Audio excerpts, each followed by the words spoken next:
Hey guys, tonight we step back into a world where city streets stink, shadows drip with centuries of filth, and the simple act of walking outside becomes an obstacle course of, well, other people's bodily waste. Your eyes adjust to the twilight outside your thatched roof window, but the smells hit you first, sharp, sour, overwhelming. This isn't the kind of history you find on a royal family tree. This is the midnight tale of what it was really like to live with medieval hygiene. And to be honest, you probably won't survive this with your appetite intact. So before we go any further, if this quiet space makes you feel even a little less alone, you can like the video and subscribe, but only if it feels right to your heart. And hey, I'd love to know where you're listening from. Are you lying awake in a quiet room at 2 AM, or maybe starting your day in a rainy city, eyes still heavy? Drop your time and place in the comments. Let's remind each other we're not alone out here.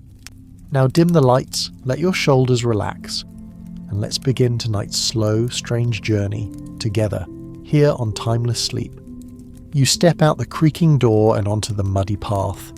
There's no warning sign for what you're about to face. No orange cones, no caution biohazard tape. Instead, the street itself is the warning. It glistens in the faint glow of lanterns, not from rain or dew, but from the daily deluge of human waste that rains down from upper windows.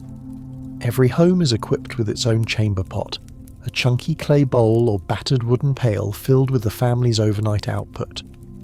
And when morning comes, the tradition is simple. Open the window, call out a half-hearted "Gardyloo," if you're feeling polite, and dump the whole steaming mess straight into the gutter. You hug the wall as you walk, toes pointed out, hoping to dodge the puddles and sticky surprises that seem to leap up from the cobblestones. Of course, medieval shoes aren't exactly waterproof. In fact, most people don't even bother with them unless it's a festival or holy day. You can almost feel the squish of something, let's call it unidentifiable street sauce, seeping through the thin soles. Some say this is why medieval townsfolk walked with that odd shuffle, as if they were skating on invisible banana peels. It wasn't the style, it was pure, desperate self-preservation. There's a certain etiquette to all this, believe it or not. Families living above ground floor are expected to shout a warning before emptying their chamber pots. But historians still argue whether these warnings were ever loud enough, or if most people simply preferred to pretend they didn't hear. Sometimes you hear a sharp, exasperated cry, "Too late," and then a wet slap as the contents splatter the unlucky below.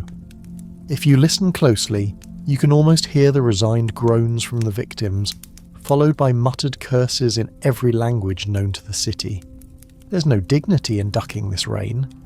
The narrow streets and alleys are perfectly designed to funnel all this muck right down the centre, creating a permanent fetid stream called the kennel.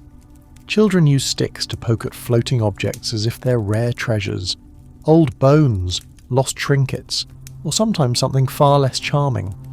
At times the kennel overflows and the waste spreads over the stones in a viscous tide. On market days the crowd tramps through it with hardly a blink. After all, what's a little extra filth when you're already living in it? In wealthier neighbourhoods, it's not just chamber pots you dodge.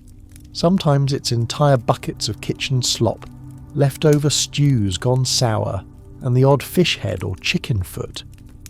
Townspeople are experts at ignoring the smells and pretending that every splash is just water. Only visitors seem shocked. As the saying goes, if you can't smell the city, you don't belong in it. Now and then, you notice the city's pigs wandering free, snuffling through the muck, gobbling up scraps, and leaving their own generous deposits behind. They're the medieval version of street cleaners, though not particularly thorough ones. Children chase after them, shrieking with laughter. Never mind the fact that their playmates have trotters instead of sneakers. It's not all animal chaos, though. When night falls, a new set of workers emerges, night soil men, carrying heavy buckets and wearing thick boots, trudging from house to house to collect what chamber pots and privies have to offer. Their job is both vital and reviled. You catch the scent long before you see them, and people cross the street to avoid meeting their eyes. Some say the night soil men are paid handsomely for their trouble, but most still live on the outskirts, always one wrong wind away from social banishment. Of course, the countryside is hardly a clean escape. There, the custom is to dig shallow pits in the yard, cover them with loose earth and straw, and hope for the best. In winter, the world freezes over and the stench is mercifully masked. But spring thaw brings a bouquet so pungent you wish for snow year-round. There's an art to timing too. You learn not to linger under overhanging windows at certain hours. Housewives develop sharp aim, making sure their pots land just beyond the front step. Children turn waste dodging into a sport, and local bakers time their deliveries to avoid the morning flush. If you're really unlucky, you'll spot a prankster who swapped their pot for a bucket of cold water. Still disgusting, but at least it doesn't stain your tunic. Let's not forget the rare cases of unwise construction. In some towns, entire neighbourhoods are built over slow-draining marshes, where all that filth seeps down into the water table. Wells and springs become contaminated, and the sickly sweet taste of tainted water is just another fact of life. Historians still argue whether the outbreaks of plague and fever that swept medieval Europe were made worse by this urban design, or if the people simply grew up immune to it all. Either way, you learn to hold your breath when drawing water and to squint suspiciously at every cup. You walk past the church and see the local gong farmer, a brave soul employed to dig out the public cesspits.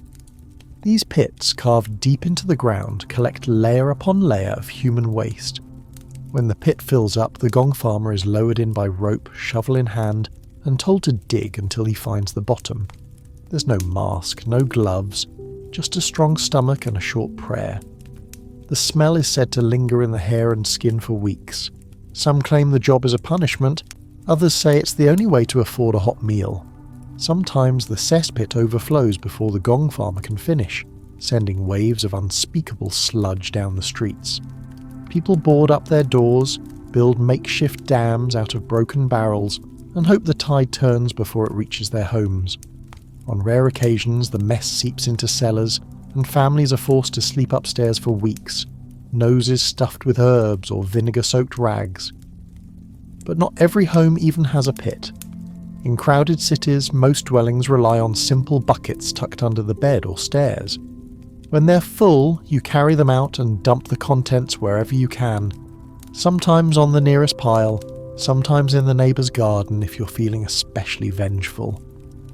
Urban legend tells of feuding families who took waste wars to epic proportions, launching buckets across alleys and earning reputations for both creativity and cruelty. And as the seasons change, so do the smells. In summer, the city simmers under a blanket of heat and humidity, and every whiff becomes a dare. People hang bunches of lavender or mint in doorways, hoping to mask the worst of it. Some rub vinegar on their faces or tuck clothes behind their ears, believing these simple tricks keep both stench and sickness at bay. Even the church isn't immune. Incense swings heavy in the air, but everyone knows what it's trying to cover up. You take a moment to peer down one of the narrowest alleys, where the stones are slick and dark. A group of children darts past, laughing as they kick a battered leather ball through the muck. Their parents call after them, half in warning, half in resignation. Life goes on, no matter what's swirling underfoot. At the city gates, a sign warns travellers to mind their step, though it's really just wishful thinking. Merchants trudge in from the countryside, shoes caked in something you'd rather not identify.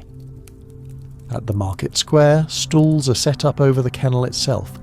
Women in aprons shout prices over the squelch of boots, and the baker's boy dashes between puddles with loaves balanced on his head. The customers don't seem to mind. Maybe after a few months here you wouldn't either. Now and then, you spot an ambitious town councilman proclaiming a new clean streets policy. These laws demand that waste only be dumped at certain times, or that gutters be swept weekly. But enforcement is lax, and the rules are quickly forgotten. One chronicler claims the council even tried to hire a flock of geese to clear the kennel with their webbed feet. No word on whether the geese ever applied for overtime. The wealthy, of course, claim to live above it all.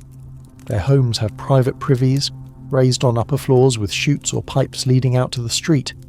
But even these luxuries tend to clog, and when they do, the resulting backup is a disaster for everyone below.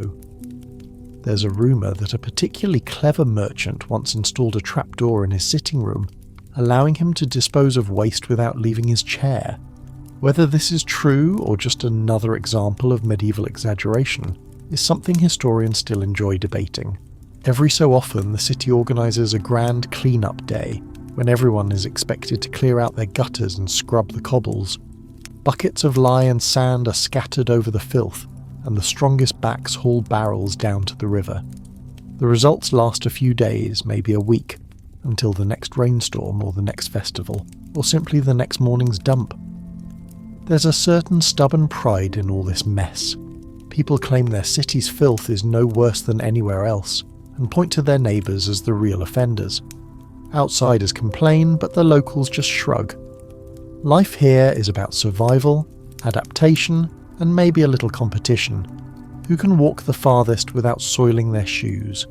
Who can hold their breath the longest at the market? The answers change day by day, and yet for all its horrors, there are moments of humour.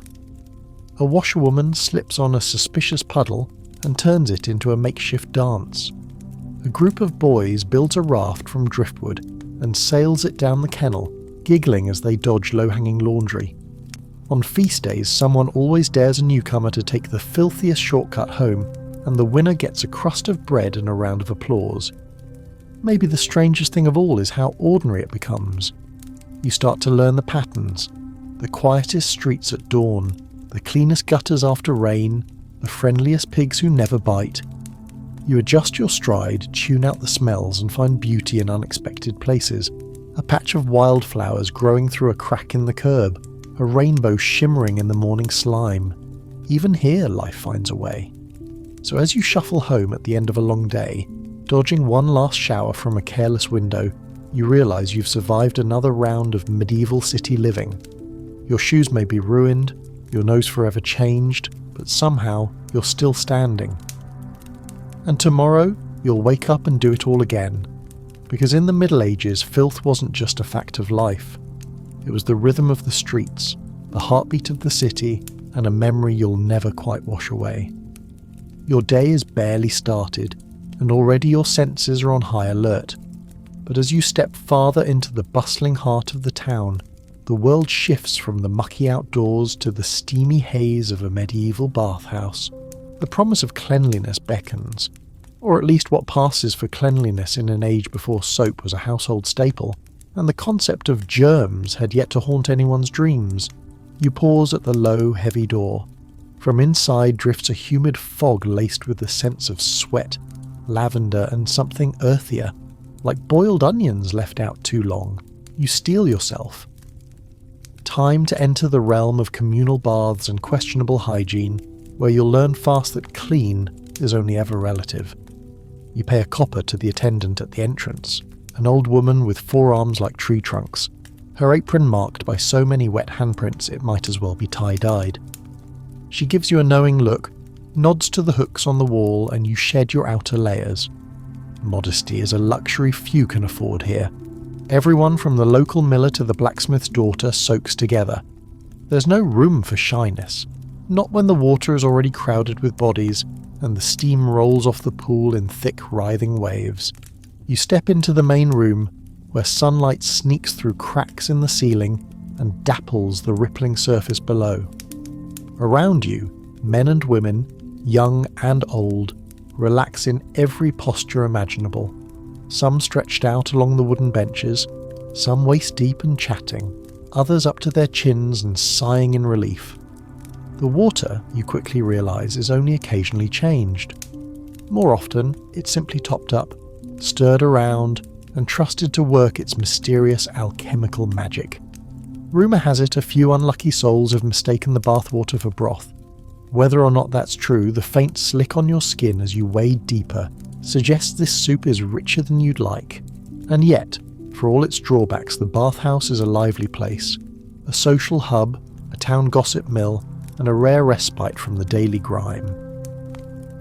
You slide onto a bench beside a barrel-chested butcher and his cackling wife, careful not to jostle the delicate old man dozing nearby. The conversations swirl as thick as the steam.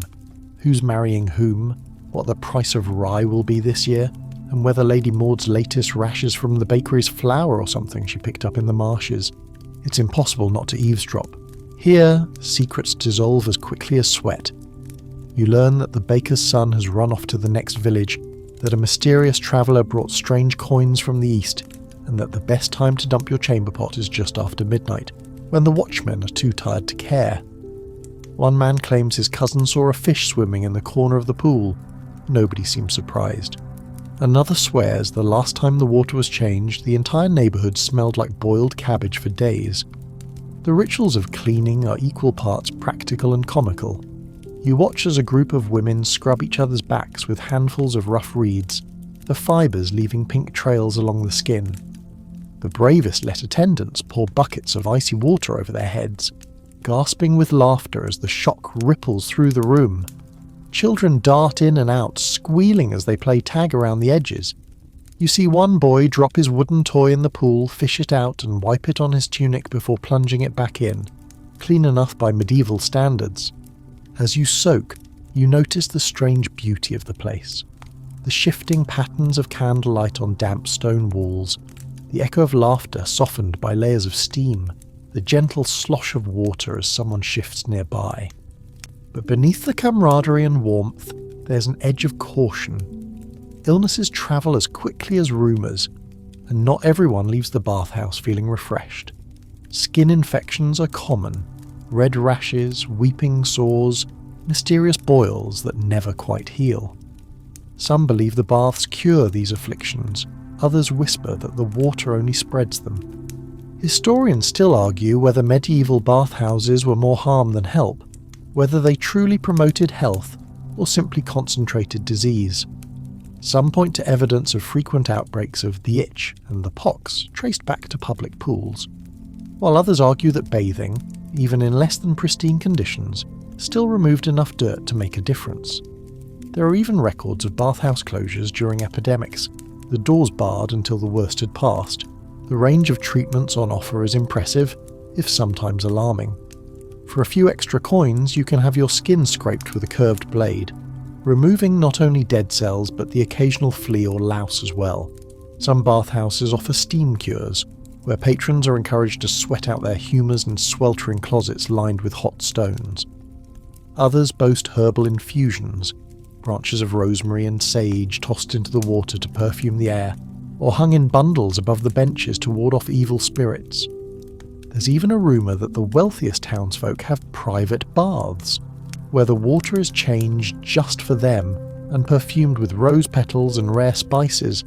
If such places exist, they're far from the world you've entered tonight.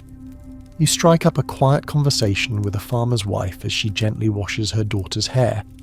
She tells you about the bathhouse rules. No running, no fighting, and most importantly, no spitting in the pool. That one, you notice, is honoured more in the breach than the observance.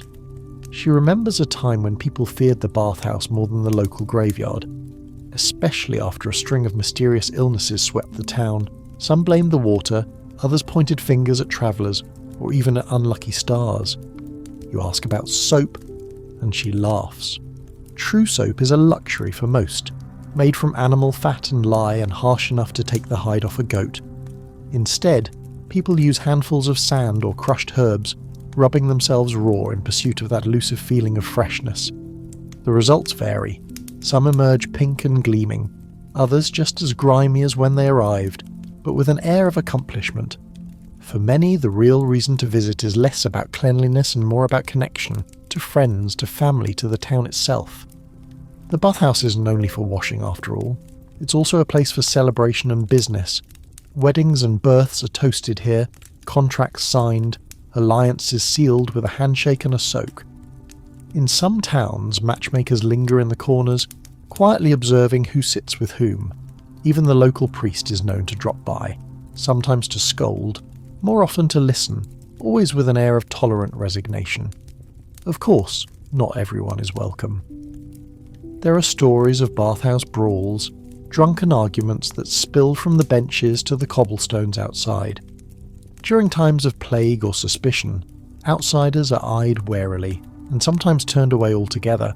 There's a whispered history of people being accused of bringing curses or evil spirits into the water, and an occasional panic when someone collapses from heat or exhaustion. Yet for all the tension, the bathhouse remains a rare haven, a place where even the poorest can, briefly, forget the grime of the street. As you prepare to leave, you notice a final ritual.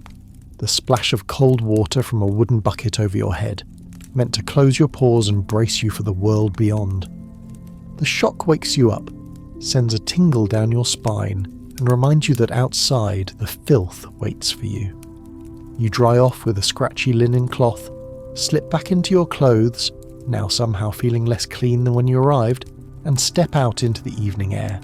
Your skin tingles, your hair smells faintly of herbs, and there's a fleeting sense of freshness, gone almost as soon as your feet touch the filthy street. Behind you, the bathhouse glows like a lantern in the dusk, laughter and music leaking through the walls. You know you'll return, if only for the stories and the warmth, and the hope that next time the water might be just a little bit cleaner. On your walk home, you pass other townsfolk, equally rumpled, their cheeks pink from steam, and their steps just a little lighter. The sense of shared relief is almost visible, a brief escape from the daily grind.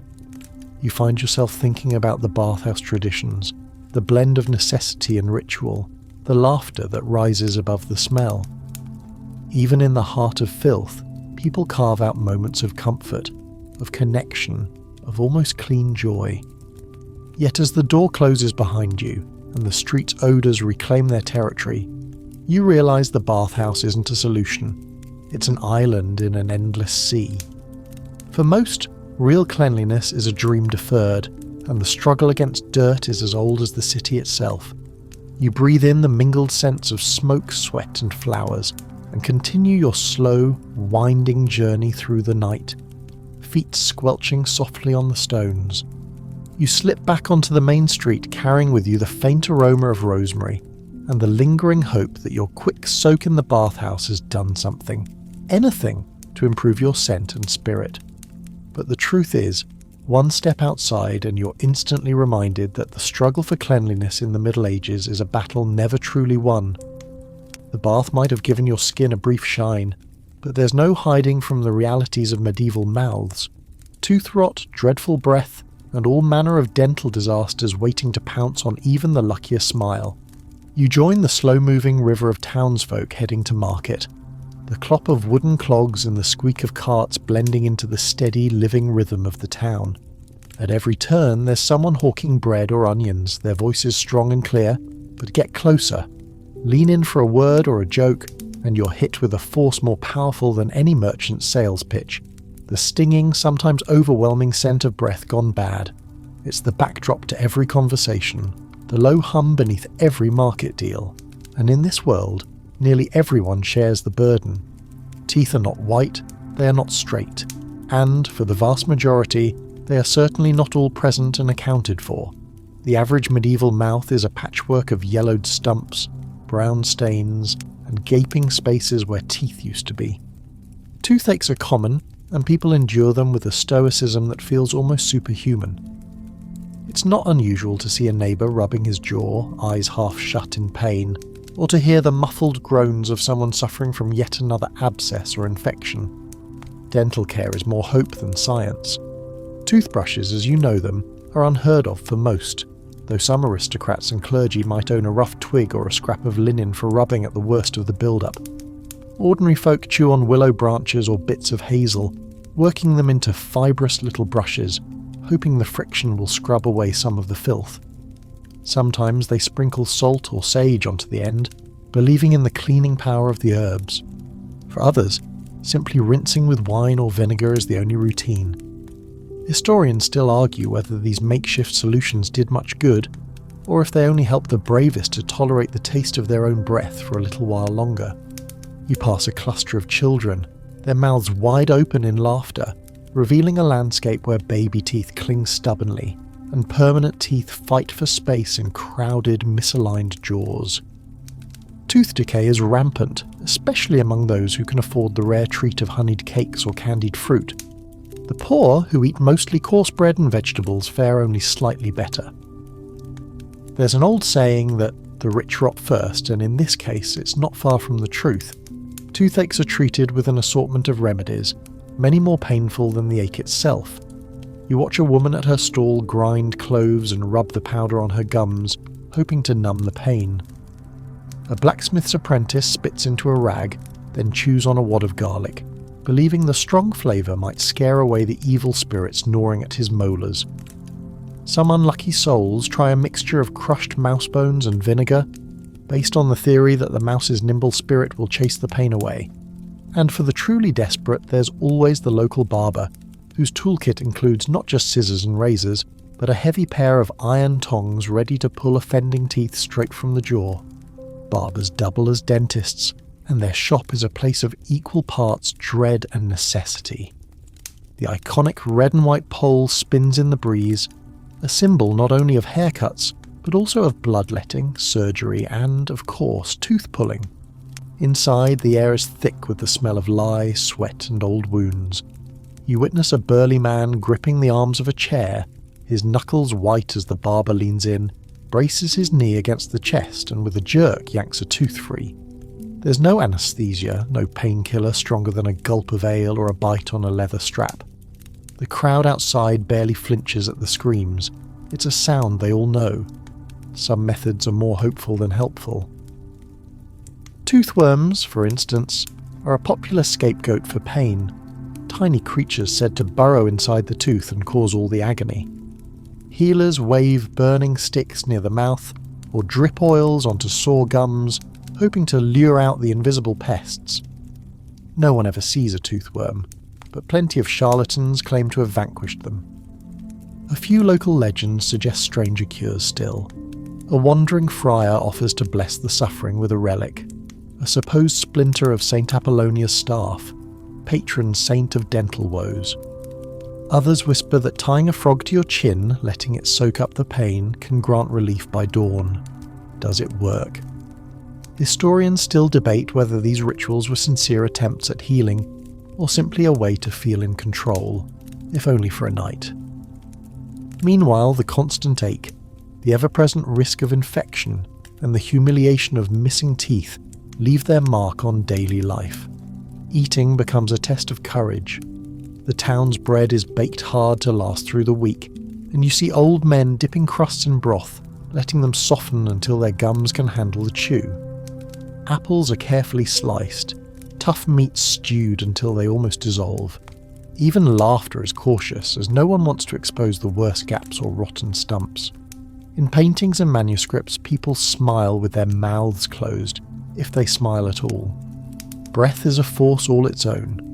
With so many suffering from rotting teeth and infected gums, the air around you is charged with the collective miasma of halitosis. Some try to mask it with sprigs of mint or a clove tucked in the cheek. A clever merchant hawks little bundles of sweet-smelling herbs, selling them as kiss protectors to lovesick young men and hopeful brides. But everyone knows the truth. At the end of the day, the only real cure is a toothless grin. Still, even in the thick of this dental misery, there are bright spots of ingenuity. In some regions, people clean their teeth with ground-up animal bone or charcoal. Others chew licorice root, not just for flavour, but for its natural cleansing properties. There's a wild, persistent rumour that the Queen herself keeps her teeth white by scrubbing with crushed pearls. Most laugh at the idea. Pearls are far too precious to waste on a mouth, but in the stories, hope is free. The scholarly debate continues. Was medieval tooth decay truly as rampant as it seems, or do the skeletons uncovered in churchyards simply reflect the unlucky few? Some researchers claim that many peasants had surprisingly healthy teeth, thanks to simple diets low in sugar. Others insist that tooth loss, infection, and constant pain were the rule, not the exception. The evidence, scattered across centuries buried in the bones, remains a puzzle. As the sun climbs higher, the market fills with the chatter and noise of daily life. You see the mayor himself pausing to greet citizens, his breath thick with the scent of last night's garlic stew. At the far end of the square, an apothecary peddles his miracle drops, guaranteed to fix any mouth in minutes. You watch as a line forms, hope and skepticism mingling in equal measure. There's always another remedy to try, another superstition to chase, another story to tell. Passing through the crowd, you pause to tie your shoe and spot a loose tooth in the gutter, a tiny yellowed relic, kicked from the last barber session and now left to bake in the sun.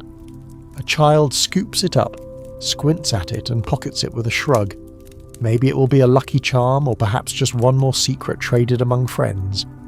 You wander on, the rhythm of the town pulsing in your veins, and wonder how people manage to keep smiling through all the aches, the abscesses, the daily indignities.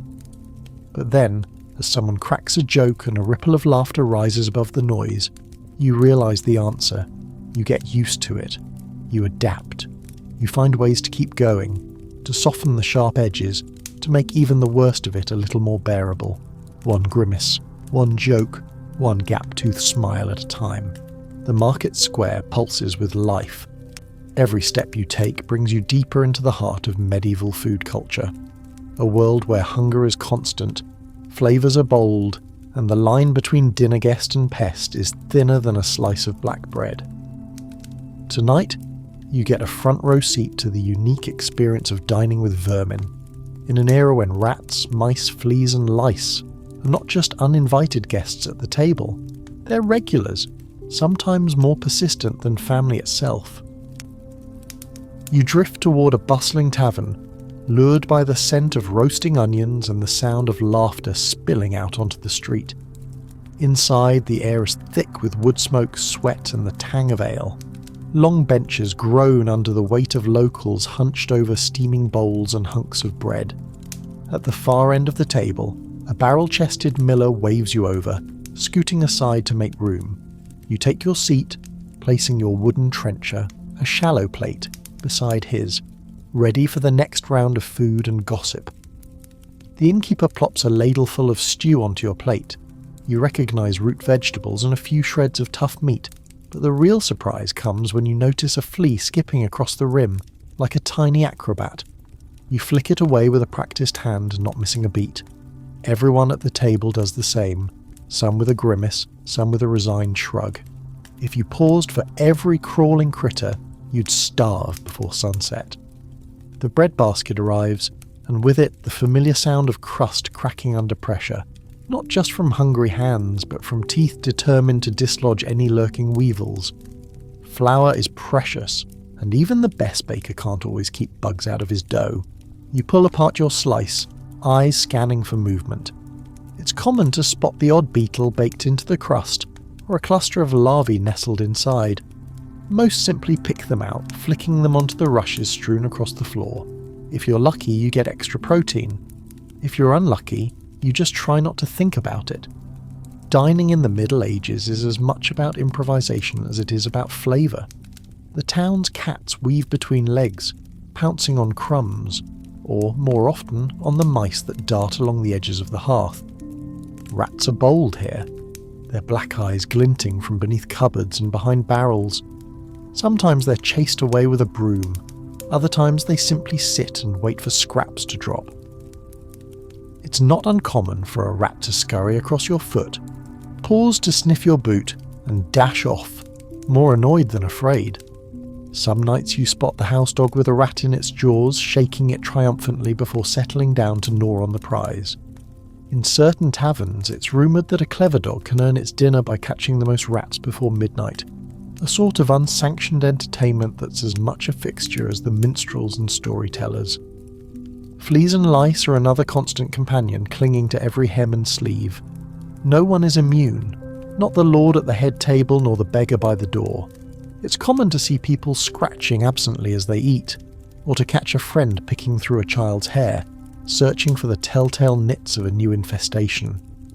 Bed linens and tunics are aired out over the fire, but the heat only makes the bugs more lively. They travel from head to head, cloak to cloak, undeterred by garlic necklaces or bundles of dried rosemary pinned to collars. Some swear by a secret concoction of vinegar and mint as a repellent, but you know better. Nothing really works for long. You settle in, adjusting to the background chorus of scratching, rustling, and the occasional yelp when someone discovers an uninvited visitor crawling up their leg. It's as much a part of dinner as the conversation or the food itself. Spoiled food is a hazard you accept.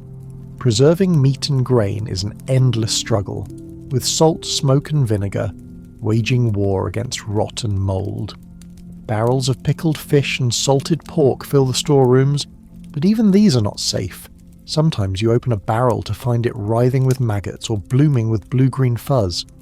Cheese, aged to perfection, is more likely aged to the point where it walks away on its own. And yet, you eat.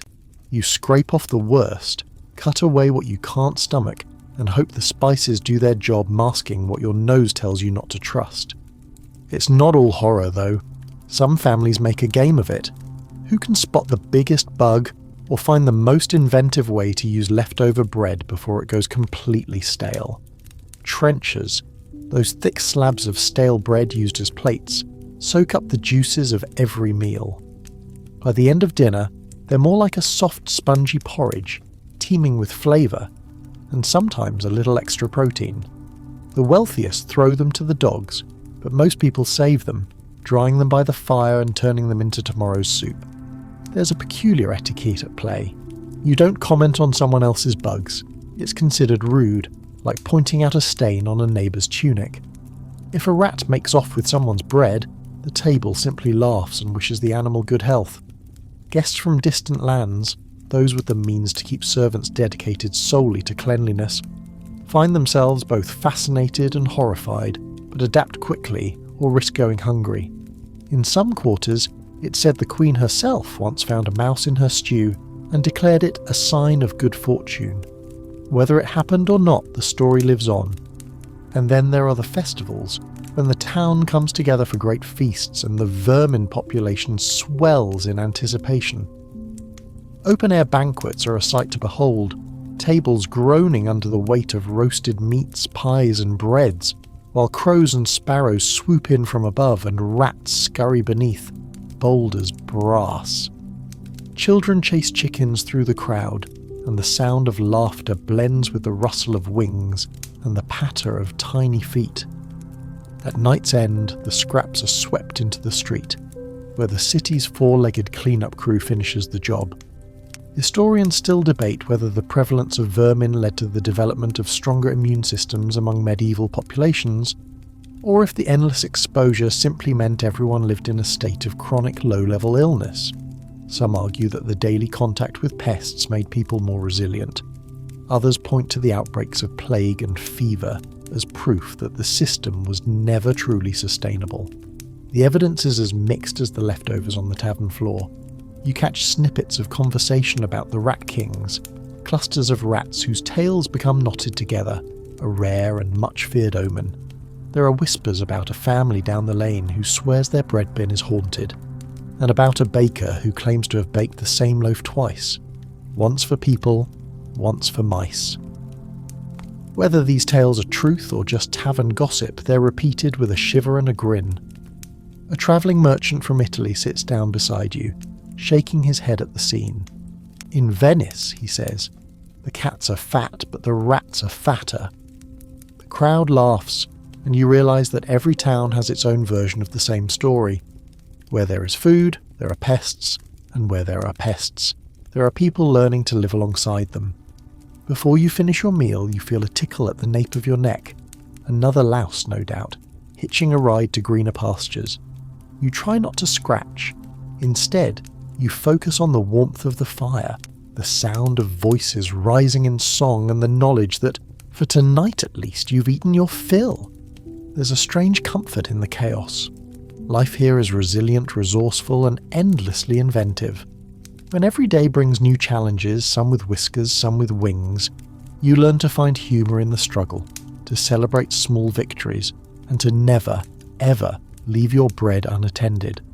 As the tavern empties, you step back into the night, brushing crumbs from your cloak and hoping you haven't brought too many extra guests home with you. The moon hangs low over the rooftops, silvering the stones and casting long shadows down the alleyways. Somewhere nearby, a rat squeaks, and you catch the glint of tiny eyes watching from the darkness. You walk home, heart full and stomach despite everything, mostly satisfied.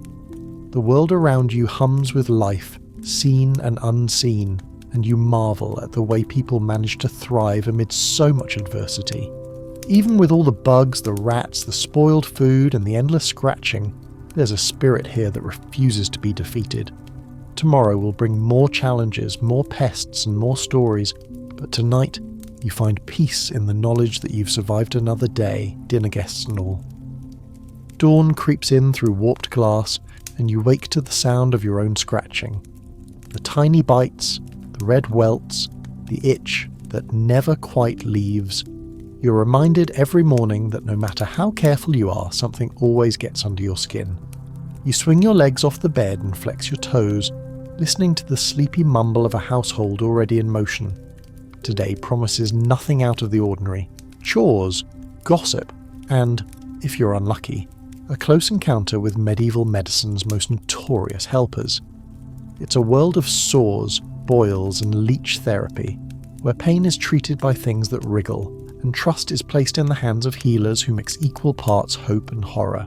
You hear a muffled moan from the next room, the telltale sound of someone wrestling with a festering sore or a swollen angry boil.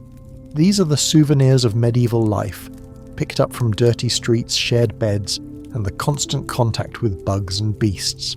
Even the smallest scratch can grow into something monstrous, a wound that refuses to close and draws the attention of the entire household.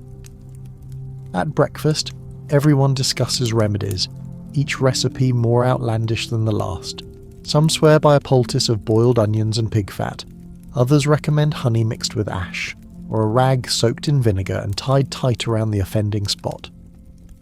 You watch as the local wise woman arrives, called in for her knowledge, feared for her power. She's wrapped in layers of shawls, a pouch of dried herbs jangling at her belt. Her eyes are sharp, her hands steady, and she wastes no time. With practiced fingers, she inspects the wound, sniffs at the angry flesh, and shakes her head. "It's ripe," she declares, a phrase that sends a shiver through the room. She mixes a stinging mash of garlic and leeks, spreading it thickly on the boil. The patient winces, but nobody protests. In this world, pain is proof that something's working. Sometimes, however, the infection runs deeper, and that's when the leeches come out. The wise woman opens a clay jar, and inside the glossy bodies of leeches writhe and shimmer, hungry and patient. She selects one, pressing it against the reddened skin. You watch in morbid fascination as it latches on, its mouth working in slow, hypnotic pulses.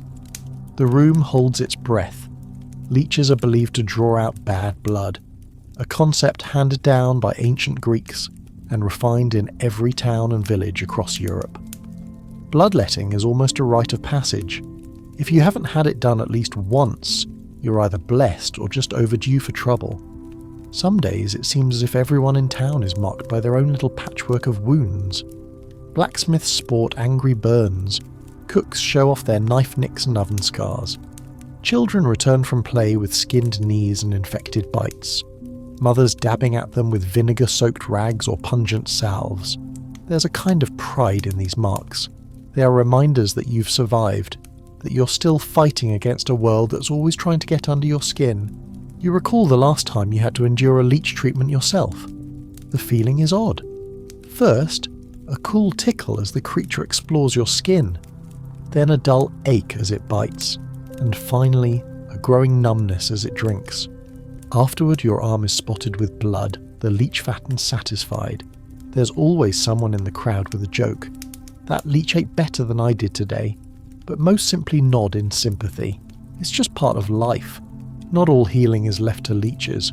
Herbal remedies abound, each with its own fervent believers. Dandelion roots are dug up, dried and boiled for tea.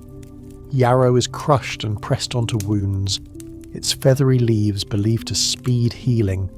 Some people even wrap their sores in fresh cabbage leaves, a practice that earns a raised eyebrow but sometimes works as well as anything else. There are charms and spells too, scraps of Latin or old prayers whispered under the breath as the poultice is applied, just in case the body needs a little extra encouragement. If the wound worsens, the barber surgeon may be called. These men are less delicate than the wise women, their tools sharper but their bedside manner non-existent. You watch as he rolls out his leather kit, knives, hooks, a bone saw, and a jar of soothing balm that smells like tar. His solution is usually simple: cut, drain, cauterize, and hope. The patient bites down on a stick and grips the table as the knife slices into the swollen boil, pus spilling out and the surgeon's voice muttering reassurance that is anything but comforting. The scent is unmistakable, sharp, metallic, tinged with something that tells your gut to turn away. But you don't. Here, pain is a teacher, and fear is a lesson. Then there are the fringe remedies whispered in the shadows. Some people seek out a remedy from the local tanner, who swears that soaking a bandage in dog urine helps fight infection. Others try transference, rubbing their wounds on a black cat or bearing a lock of hair at a crossroads to fool the spirits of disease. On rare occasions, someone is desperate enough to seek out the travelling quack, part doctor, part jester, part thief, who offers mysterious powders and promises cures for any price. You spot a woman at the well, her face half hidden by a scarf, hands bandaged and swollen. She explains she's tried everything: honey, ash, the juice of raw garlic, even the bark of a particular willow tree rumoured to hold the spirit of a saint.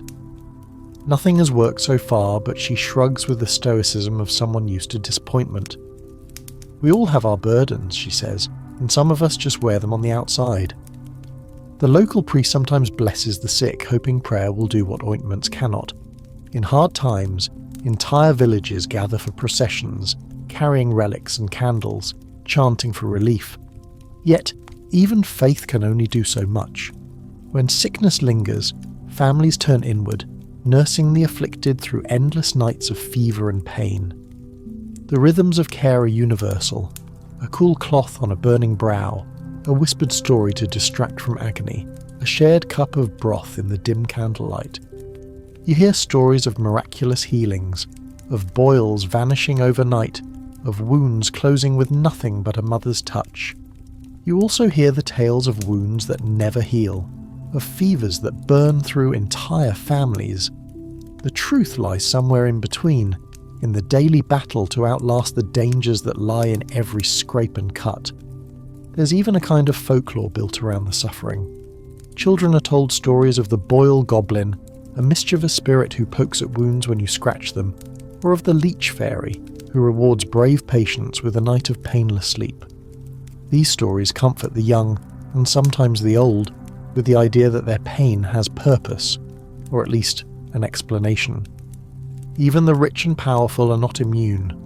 You overhear rumours of a baron's daughter kept hidden away for weeks after a spider bite turned into a festering wound. No amount of gold could keep her safe from the same dangers that stalk everyone else. In the end, the body's ability to heal, or not, is the great equalizer. By midday, the wise woman packs up her bag, offering a final warning: don't scratch, keep it dry, and pray the moon is kind. She winks, slips a sprig of lavender into your hand for luck, and heads down the lane, already summoned by another family in need. You finish your chores, careful to avoid brambles and the sharp edges of tools, all too aware that one careless moment could mean weeks of pain. Still, life goes on. There's bread to bake, fields to tend, and children to herd indoors before the evening chill sets in. At supper, the talk turns to other wounds, those of the mind and heart. A neighbour shares the news of a healer in the next village who claims to cure anything with a touch and a prayer. Another jokes that he'd trust the rats to patch his wounds before trusting a stranger. Laughter rolls around the table, soft and comforting, masking the anxiety that never quite leaves. You retire for the night, grateful for the aches you don't have, and wary of the ones you might yet discover. Tomorrow, someone else will wake with a sore, a boil, or a wound that refuses to close. Tomorrow, someone else will try their luck with leeches, herbs, or the sharp knife of the barber surgeon. In the Middle Ages, every scar is a story. Sometimes a triumph, sometimes a warning, always a testament to the endurance of people who lived with pain as a constant companion and hope as their most trusted medicine. You drift through the evening with a slow, bone-deep weariness, half from work, half from the endless, unseen struggle against the itch and ache of medieval life. Home is supposed to be a place of rest, but in these times even the comfort of your own bed comes with a price. Tonight your cot is not yours alone. This is the age of shared beds and stranger sweat, where the boundaries between people dissolve and privacy is a luxury for kings and queens. You feel the boards creak as you ease onto your corner of the straw mattress, every movement careful so as not to wake the bodies already nestled in the warmth. The fire has burned low in the hearth. You hear the soft breathing of your family, maybe a neighbour or two, and the occasional snore that rattles the rafters. In a single-room cottage, everyone sleeps together for warmth and safety. Siblings lined up like spoons, parents tucked close, the smallest child sandwiched in the centre. In some households, even a visiting merchant or an orphaned cousin claims a spot. The rich have their feather beds, piled high with linen sheets and woolen blankets, but the principle is the same. Bodies pressed together against the chill, sharing what little comfort the night offers. You pull the thin blanket up to your chin, the scratch of rough wool against your skin a familiar companion. In this world, sleeping alone is unthinkable. The cost of firewood, the drafty walls, and the ever-present threat of thieves make communal sleeping a fact of life. Some beds are simply piles of straw covered with old sacks. Others, in wealthier homes, are elaborate wooden frames draped in heavy curtains meant to trap heat and muffle sound. But whether rich or poor, the experience is more or less the same. A tangle of limbs, the scent of unwashed bodies, and the ever-present soundtrack of sleep. Tonight, you share your bed with your older brother, a cousin home from market, and your mother, who whispers a prayer as she settles in. If you listen closely, you can hear the faint scratching of mice in the thatch above, and the rhythmic thumping of your neighbour's bed against the shared wall. Every household has its own sleeping arrangements, but few have the luxury of space. In inns and taverns, it's not uncommon for complete strangers to share a bed for the night, pressed together for mutual warmth, each one guarding their purse and possessions under the blanket. The warmth is welcome in winter, but in the heat of summer, the closeness becomes oppressive. Sweat pools in the hollows of arms and knees, trickling down your neck and soaking the pillow. You try to ignore the smell, the sharp tang of sweat, the sourness of old breath, the musky undertone of livestock bedding nearby. Sometimes, the only way to sleep is to face away from each other, breathing into the thin, cool strip of air near the edge of the mattress. You become an expert at navigating the midnight rituals, rolling over without jostling the next person, pulling the blanket just far enough to cover your feet, tucking your elbows in tight. If you wake in the night, you count the sounds, the gentle whistling of a sibling's nose, the low groan of a parent turning over, the distant bark of a dog outside. Occasionally you hear the unmistakable buzz of a mosquito or the soft click of lice moving through hair. In the half-dark, everyone scratches absently, a shared gesture passed down through generations. There's an art to conversation in these sleeping quarters. Before the candle is blown out, people trade stories and secrets, the day's worries softened by the closeness of family. Children drift off to whispered lullabies, the rise and fall of voices as comforting as any blanket.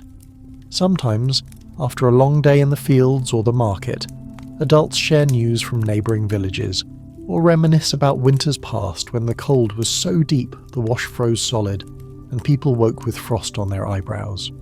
Sleep when it comes is deep but often restless. Dreams are vivid, sometimes pleasant, sometimes haunted by the realities of the day. You wake at dawn to the clatter of pots and the shuffling of feet, the household already in motion. In wealthier homes, servants arrive to stoke the fire and fetch water, but for most it's up to whoever wakes first to get things started. You slip from bed, careful not to disturb the others, and stretch in the chilly air, grateful for the brief peace before the house fills with movement. As you tidy your corner, you find a telltale sign, a faint patch of damp straw, the legacy of a restless sleeper or a leaky roof. It's nothing to be ashamed of, everyone deals with it sooner or later, but you quickly turn the mattress, hoping to air it out before anyone notices. In the city, people complain about the bed bugs that plague every home. Tiny, red-brown insects that bite at night and leave rows of itchy welts by morning. You inspect your arms and legs, counting the bites and sighing. The battle never ends. At the communal wash basin, you splash cold water on your face, hoping to wake up fully before the day's work begins. You catch your reflection in the dented tin plate hung on the wall, tangled hair, smudged cheeks, a hint of hay stuck in your eyebrow. You scrub at your skin, knowing that the dirt of yesterday is never completely gone, just moved around, traded from one person to another as you share beds, clothes, and life itself. It's not all misery, though. The closeness brings its own kind of comfort, a sense of belonging that's hard to find in solitude.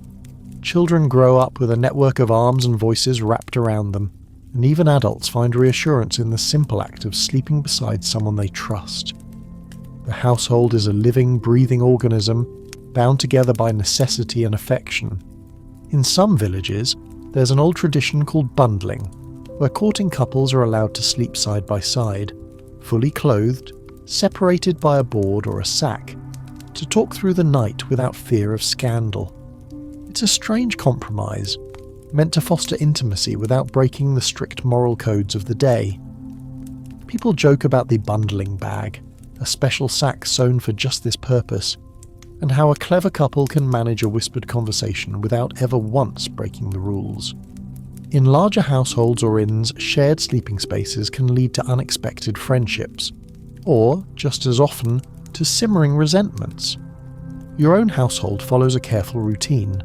Every few days the bedding is shaken out and the straw replaced, the mattress is dragged into the yard to air in the sun, blankets are beaten with sticks to drive out the dust, and anything else that might have taken up residence. It's a never-ending battle, but one fought with a sense of pride and duty.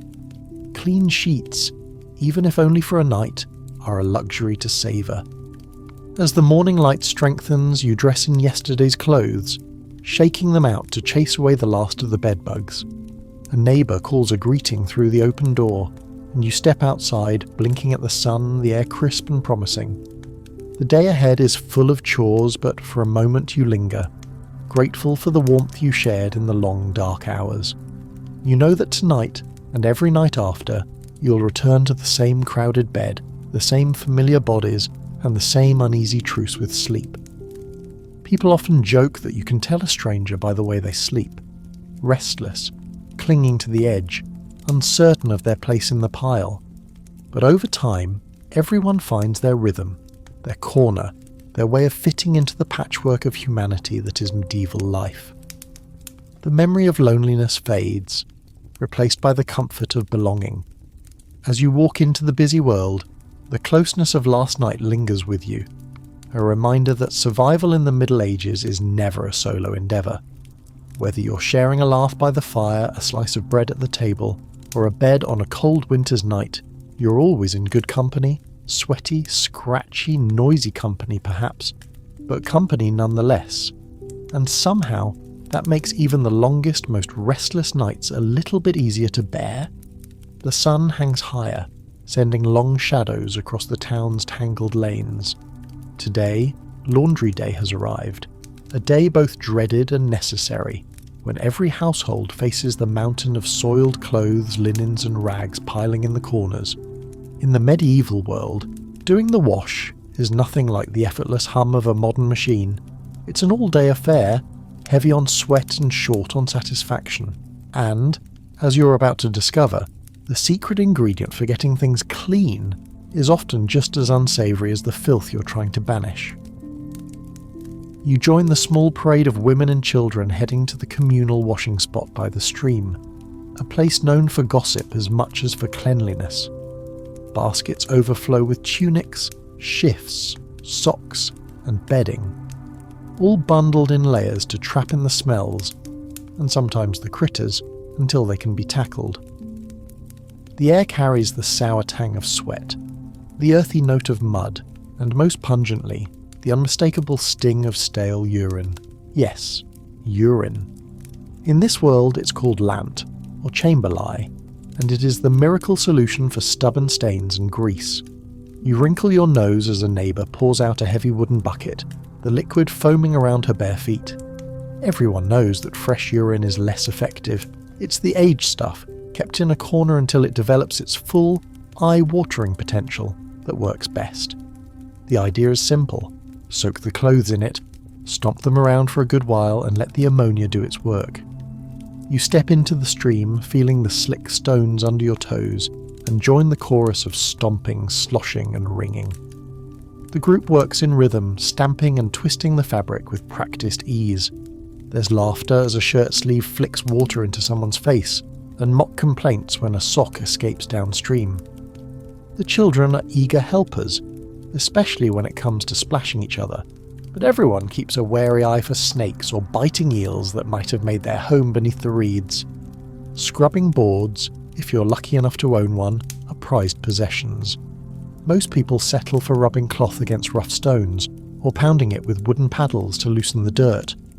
Once the first soak is complete, the clothes are rinsed in the flowing water, beaten against rocks, then wrung out and left to dry on bushes or draped over low-hanging tree branches. The stream becomes a patchwork of colour. White shirts, brown hose, and the occasional bright ribbon fluttering like flags. The process is loud and communal, a space for trading news and secrets. A neighbour complains about the night's thunderstorm flooding her chimney. Another shares the latest about a merchant who brought home silk from France, and a mysterious rash to match. Someone else warns about a fox stealing chickens. In between, there's teasing about whose laundry is dirtiest and speculation about which stains will never come out, no matter how much lye or urine is applied. You can't help but marvel at the persistence of dirt. Even after all this effort, the clothes never come out sparkling. Whites are more ecru or bone than anything resembling fresh snow. The faint whiff of chamber lye clings to the fabric, a reminder of the day's labour and the cycle that never truly ends. Some families add herbs like lavender or thyme to the final rinse, a small luxury that leaves a whisper of pleasant scent amid the stronger notes of sweat and lye. Historians still argue whether medieval people noticed their own odours, or simply accepted them as part of life. Some claim that the reliance on ammonia-rich urine was surprisingly effective, at least at breaking up the worst of the grease and grime. Others point to the endless parade of complaints about fleas, lice and lingering stench as proof that it was a losing battle.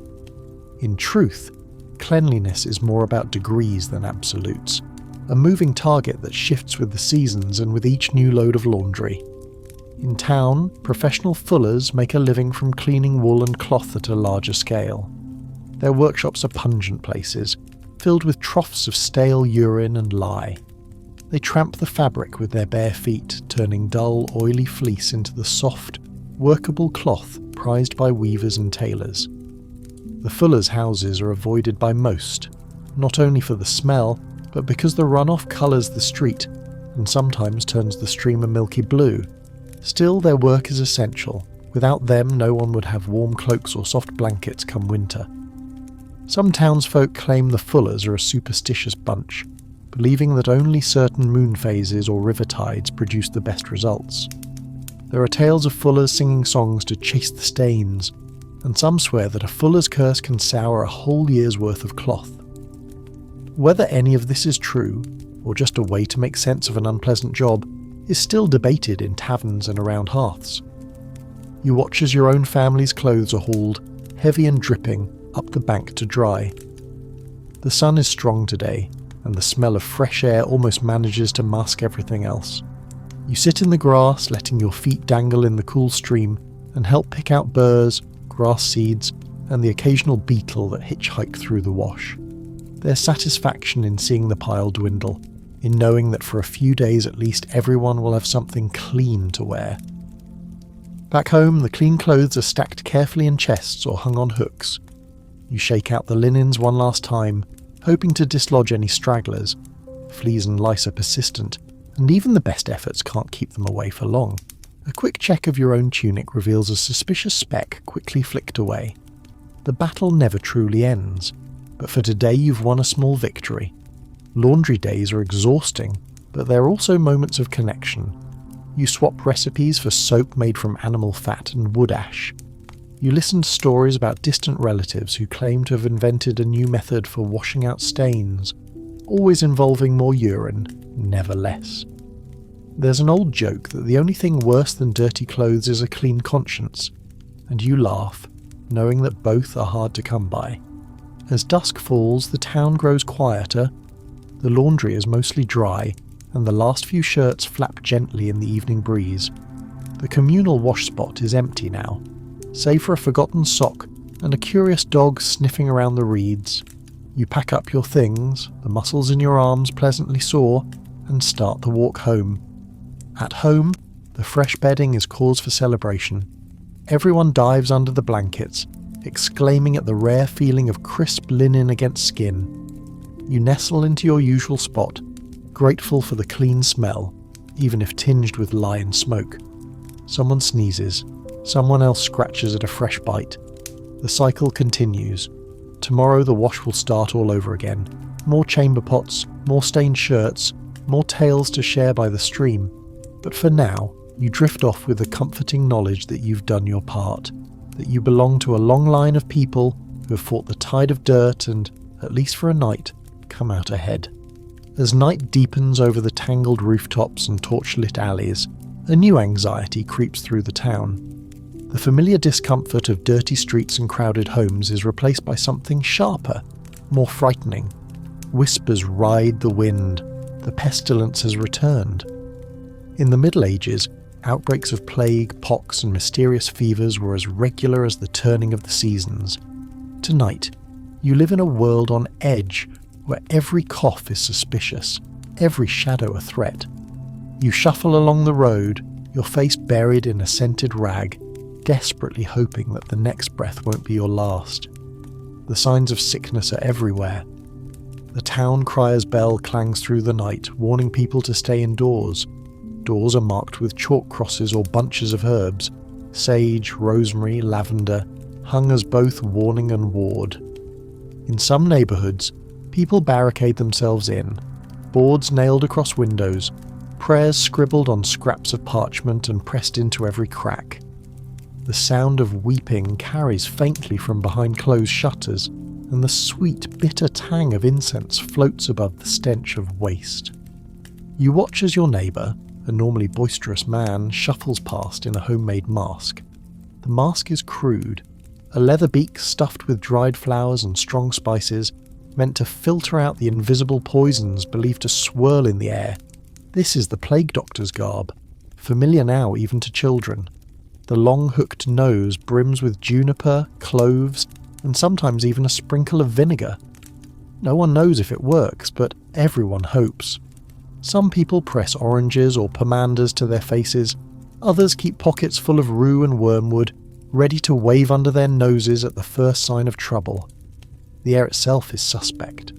Many believe the pestilence is carried by miasma, an evil vapour that seeps from swamps, graveyards, and the open gutters. When the wind shifts, people bolt their doors and sprinkle vinegar on the doorstep, hoping to keep the sickness at bay. In the poorest quarters, the smell of death rides the breeze, an unspoken warning to stay away. There's a strange choreography to life during an outbreak. You walk in wide circles around anyone who coughs or limps. The market stalls thin out, with sellers hiding behind veils or boards. A mother hustles her children indoors at the first sign of dusk, scrubbing their faces with vinegar and muttering prayers as she bars the door. At church, the congregation sits apart, the usual warmth of shared song replaced by uneasy silence. Even funerals are rushed. Quick prayers, hurried burials, everyone eager to flee the graveside before the air turns dangerous. Some households seal themselves off completely, surviving on dwindling stores of bread and beans, refusing visitors for weeks. The evidence scattered in the old records and burial grounds is as murky as the water in the town's wells. Inside your own home, routines change. You hang a bundle of rosemary above the hearth, crush a sprig of mint between your fingers, and breathe deeply before sleep. Every cough is a cause for alarm, every warm forehead a silent prayer. You watch as your mother boils water, dropping in cloves, juniper berries, and even old coins, just in case the metal carries some hidden power. She washes the floors with vinegar, the acrid scent stinging your nose and eyes. At night, you lie awake listening for the telltale rattle in a neighbour's chest, the quiet sobs from across the street, the slow tolling of the church bell that signals another lost soul. The plague rags come out, bits of cloth soaked in vinegar and wrapped around faces, hands, or even door handles. Some families sew amulets into their clothing, tiny packets of camphor or crushed garlic, said to guard the body against evil airs. There are prayers to saints, donations to the church, and frantic promises made in the dark. The desperate look to any remedy, no matter how strange. A neighbour buries a live toad beneath the hearth. Another insists on burning handfuls of straw each morning to clear the rooms. Children are warned not to play near the river, where the mists are thickest, or to stray too far from the safety of the family's herbs. The town's healers are suddenly in high demand. The apothecary's shop is packed, jars of dried flowers and roots flying off the shelves. He mixes up plague water, a heady brew of angelica, myrrh and wine, bottled and sold for more than its weight in silver. People clutch their bottles like talismans, sipping cautiously and dabbing their faces with the dregs. Some lucky few can afford imported spices, nutmeg, cinnamon, saffron, rumoured to strengthen the blood and ward off evil. For most, the humble onion or the bitter taste of rue must suffice. You visit a neighbour who is ill, carefully tying a rag over your mouth before you knock. She sits by the window, pale and trembling, clutching a sachet of herbs. The healer arrives, clad in a robe that smells of camphor, his hands busy tying scented ribbons and muttering prayers. He waves a stick of burning rosemary in the air, drawing mysterious symbols with the smoke, then leaves a bottle of syrup and a warning not to open the shutters until the moon is new. Even at the peak of panic, there are moments of kindness and humour. Someone pins a crude drawing of a beaked mask to the door of the apothecary, and the children giggle as they mimic the plague doctor's waddle in the street. A neighbour leaves a basket of onions and bread outside your door with a note scrawled in chalk, for when the air bites. Someone else ties a ribbon of blue cloth to your gate, a signal that all is well, for now. You hear the stories that circulate in times of fear. Some people swear by the power of music, playing pipes or singing loudly to drive away the bad air. Others trust in the daily burning of juniper or pitch, filling their homes with thick, choking smoke that's believed to purify the air. There are always those who seek scapegoats, strangers, travellers, or the old woman who keeps to herself at the edge of town.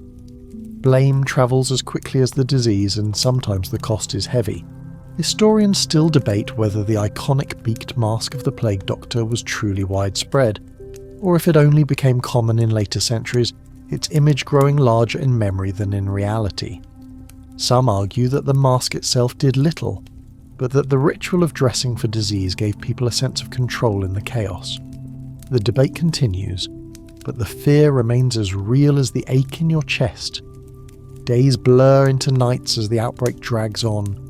The town grows quieter, the laughter fading, the streets emptier.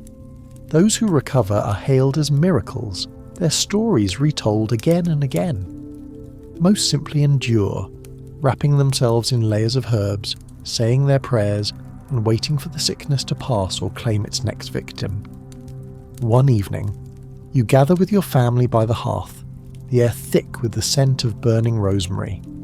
The window is shuttered tight, but you can hear the faint sound of a neighbour singing an old lullaby. The simple melody carries hope, even as fear lingers in every corner. For a moment you almost believe that the worst will pass, that you'll wake tomorrow to find the streets bustling again, the markets full, the air sweet and harmless.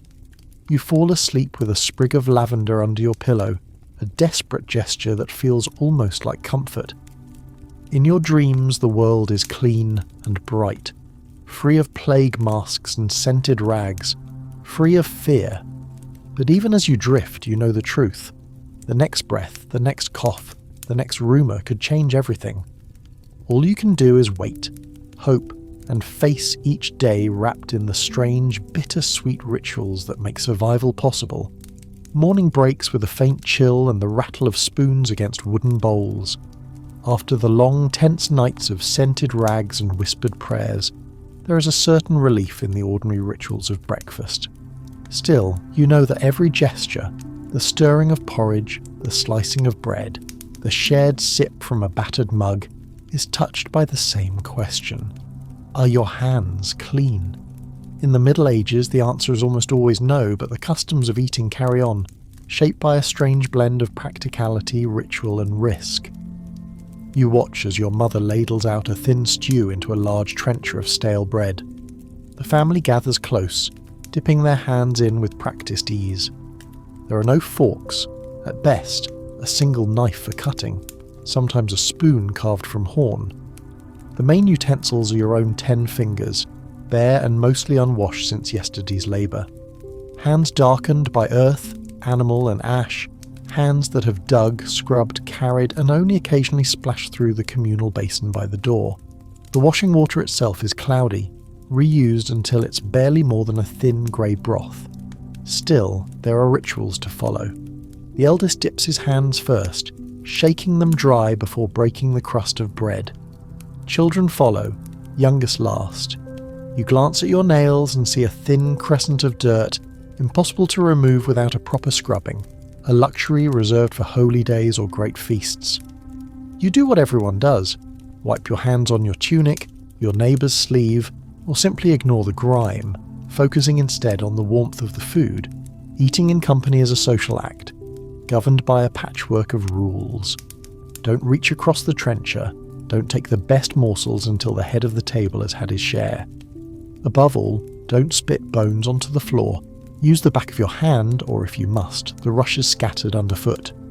These rushes soak up all manner of spills and are swept out only when the stench becomes overwhelming. You watch as everyone eats, hands moving from bread to stew and back again, dipping into the communal bowl with casual intimacy. Double dipping isn't just common, it's expected. Bits of food and spit mingle in the dish, and if anyone notices, they simply shrug. There is a quiet understanding that germs, though the word doesn't exist yet, are the least of your worries. Not everyone is quite so relaxed. In noble households, the lord and lady dine on raised platforms, their meals served on silver or pewter.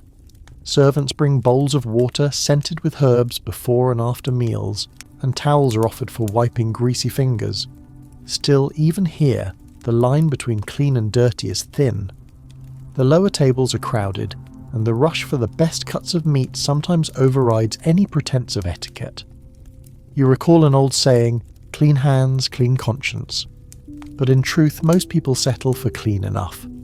The occasional guest from distant lands might raise an eyebrow at the lack of soap, or the cheerful way everyone shares the same loaf, but after a few meals, even they adopt the local customs. Historians still argue whether this communal style of eating spread disease, or simply reflected a pragmatic approach to scarcity and abundance. Some say it fostered trust. Others point to the frequent outbreaks of illness as proof that the system was flawed. The food itself is a window into the world's realities. Stews are thickened with whatever is at hand. Beans, grains, bitter greens. Bread is coarse, with bits of chaff and husk you pick out as you eat. On good days there might be a sliver of salted fish, or a strip of pork fat floating on top. On feast days, the table groans with roasted meats, pies and pastries, but for most, every day is a balancing act between hunger and ingenuity. You glance down at your own meal, grateful for the warmth and substance. The bread sops up the last of the stew, and you use your finger to wipe the bowl clean. The dogs nudge closer, hoping for scraps, and you toss them the crusts, watching as they squabble in the dust. Cats circle the edges, sly and patient, ready to leap on any stray morsel. After breakfast, you help clear the table. The trenchers, soggy and heavy, are set aside. Some to be eaten later, others dried by the fire and used again. The bowls are rinsed in the same cloudy water, wiped out with a corner of linen and stacked for the next meal. The cycle repeats itself 3 times a day, every day without complaint or question. Later, as the market fills, you see the same casual approach to cleanliness everywhere. Bakers knead dough with hands dusted by flour and the remnants of the last batch. Butchers handle raw meat, their aprons stained and their hands rinsed only when absolutely necessary. Vendors pass coins and produce with equal indifference to dirt. If a carrot falls on the ground, it's brushed off and returned to the pile. You hear someone joke that a bit of earth makes you strong, and you believe it. There's no other choice. In the tavern, you join friends for a midday meal. The table is sticky, the mug stained, but the ale is cold and the conversation warm. A game of dice breaks out, and you watch as coins, dice and hands all travel from one to another, each gathering a little more of the world's grime.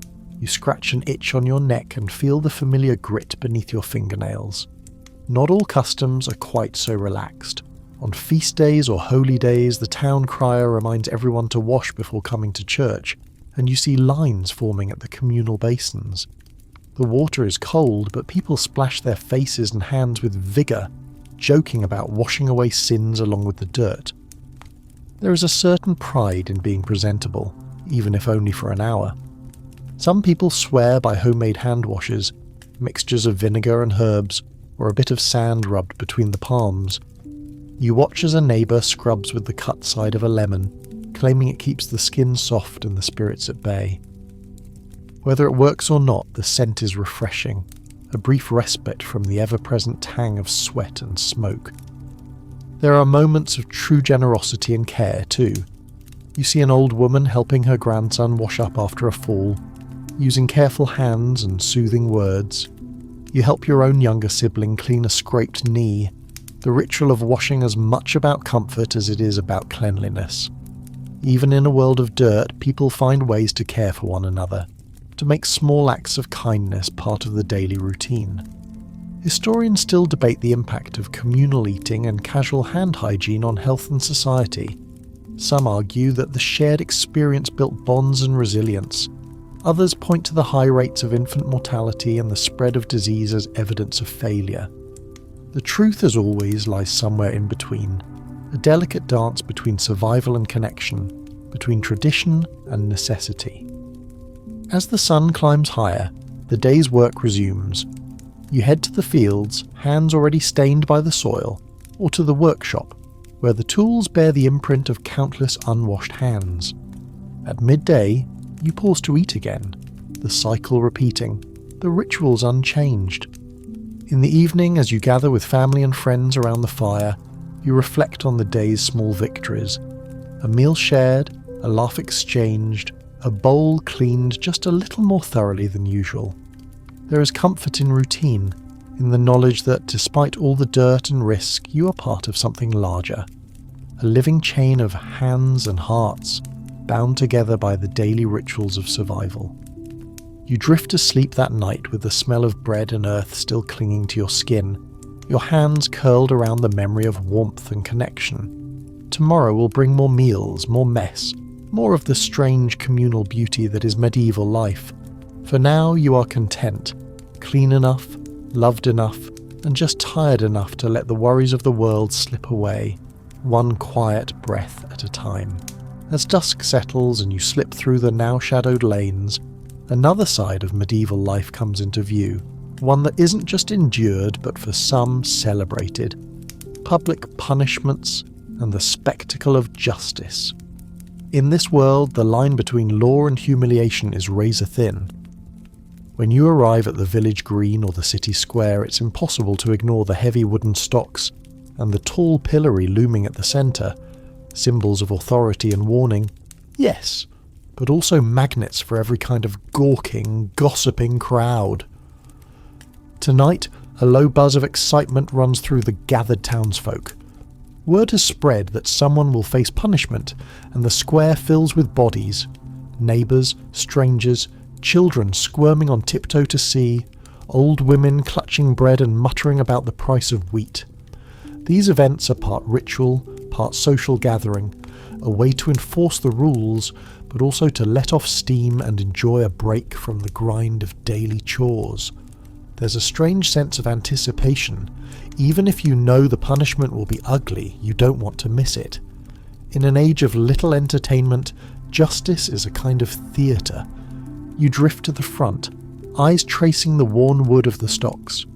They've seen countless ankles and wrists, rough hands and delicate fingers, every manner of person from baker to beggar. No one is immune. If you cross the wrong line, the law will find you and the town will turn out to watch. It could be for theft, gossip, unpaid debts, or just annoying the wrong official on a bad day. The offences range from the trivial to the dire, but the treatment is the same: public humiliation, discomfort, and a face-to-face encounter with your own neighbours. The stocks are simple: a set of holes for your ankles, a bar that drops down and locks you in place. For a few hours, or sometimes a few days, you're exposed to the weather, the flies, and worst of all, the endless parade of onlookers. The pillory is harsher still, pinning your head and hands so you stand awkward and vulnerable, unable even to swat away a curious bee or a mocking child. The longer you stay, the more the aches build. If you're unlucky, you'll endure jeers, rotten vegetables, or even a stray egg hurled from the crowd. The people delight in their role as enforcers, hurling insults and jokes, turning your shame into the evening's entertainment. Justice in this age is as public as it is personal. For every man or woman in the stocks, there's a lesson to be learned, or so the authorities hope. In reality, it's just as likely that children see it as a chance to mimic their elders' cruelty, or that rivals use the opportunity to settle old scores with an extra hard apple thrown from close range. Sometimes, you notice an awkward sympathy between prisoner and punisher, a glance that says, "There but for the grace of fortune go I." But most often the ritual serves to reinforce the fragile lines of order and chaos. On festival days, the punishments can turn almost festive. The town's musicians strike up a tune, and someone passes a jug of ale while the culprit, red-faced, sore and desperate for the ordeal to end, becomes the centerpiece of a laughing, jostling crowd. If the crime is minor, the stocks are emptied before nightfall, and the offender is sent home with nothing more than a bruised ego and a fresh tale to tell. If more serious, they may stay until dawn, watched over by the town constable or a particularly nosy neighbour. For some crimes, justice is meted out with even more creativity. You recall the tale of the tanner caught watering down his hides. He was sentenced to stand ankle-deep in his own soaking pit, while the town paraded past, holding their noses and making rude comments about his craftsmanship. There are stories of gossips forced to wear a branx, an iron muzzle or scold's bridle fitted with a tongue clamp to keep their chatter at bay. The effect is equal parts terrifying and ridiculous, and the mere threat is often enough to quiet even the boldest tongue. And then there are the punishments that cross from humiliation into the realm of pain and horror. Floggings, brandings, even the infamous nose-splitting for repeated theft. A mark meant to warn everyone who sees you. You shudder at the memory of a neighbour once proud, now marked forever. For the poorest, punishment is doubly cruel. Fines are impossible to pay, so physical punishments become inevitable. The debtor's cage, a cramped iron box, sits in the corner of the square, and you can't help but glance away whenever someone's thrown in, knowing how quickly it can happen to anyone who falls behind. Children are not spared the lessons. Parents point to the stocks as they pass, warning sons and daughters what fate awaits if they step out of line. At home, the story is retold: the thief who lost his ear, the baker who was whipped, the woman who stood in the pillory for speaking her mind. The lessons are clear, even if the details are exaggerated with each telling. Yet within this public spectacle, there are moments of subversion and quiet mercy.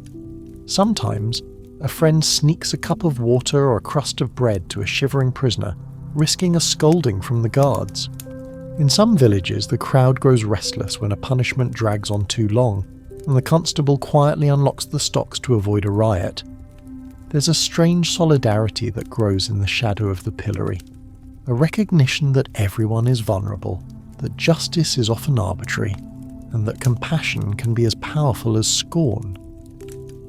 You remember one evening when a travelling peddler wrongly accused was set free after the crowd began to chant for mercy. The authorities blustered, but the people stood firm. It was a rare moment, a reminder that the rules are not written in stone, and that sometimes decency wins out over tradition. As the sun sets and the square empties, the remnants of the day's spectacle are swept away.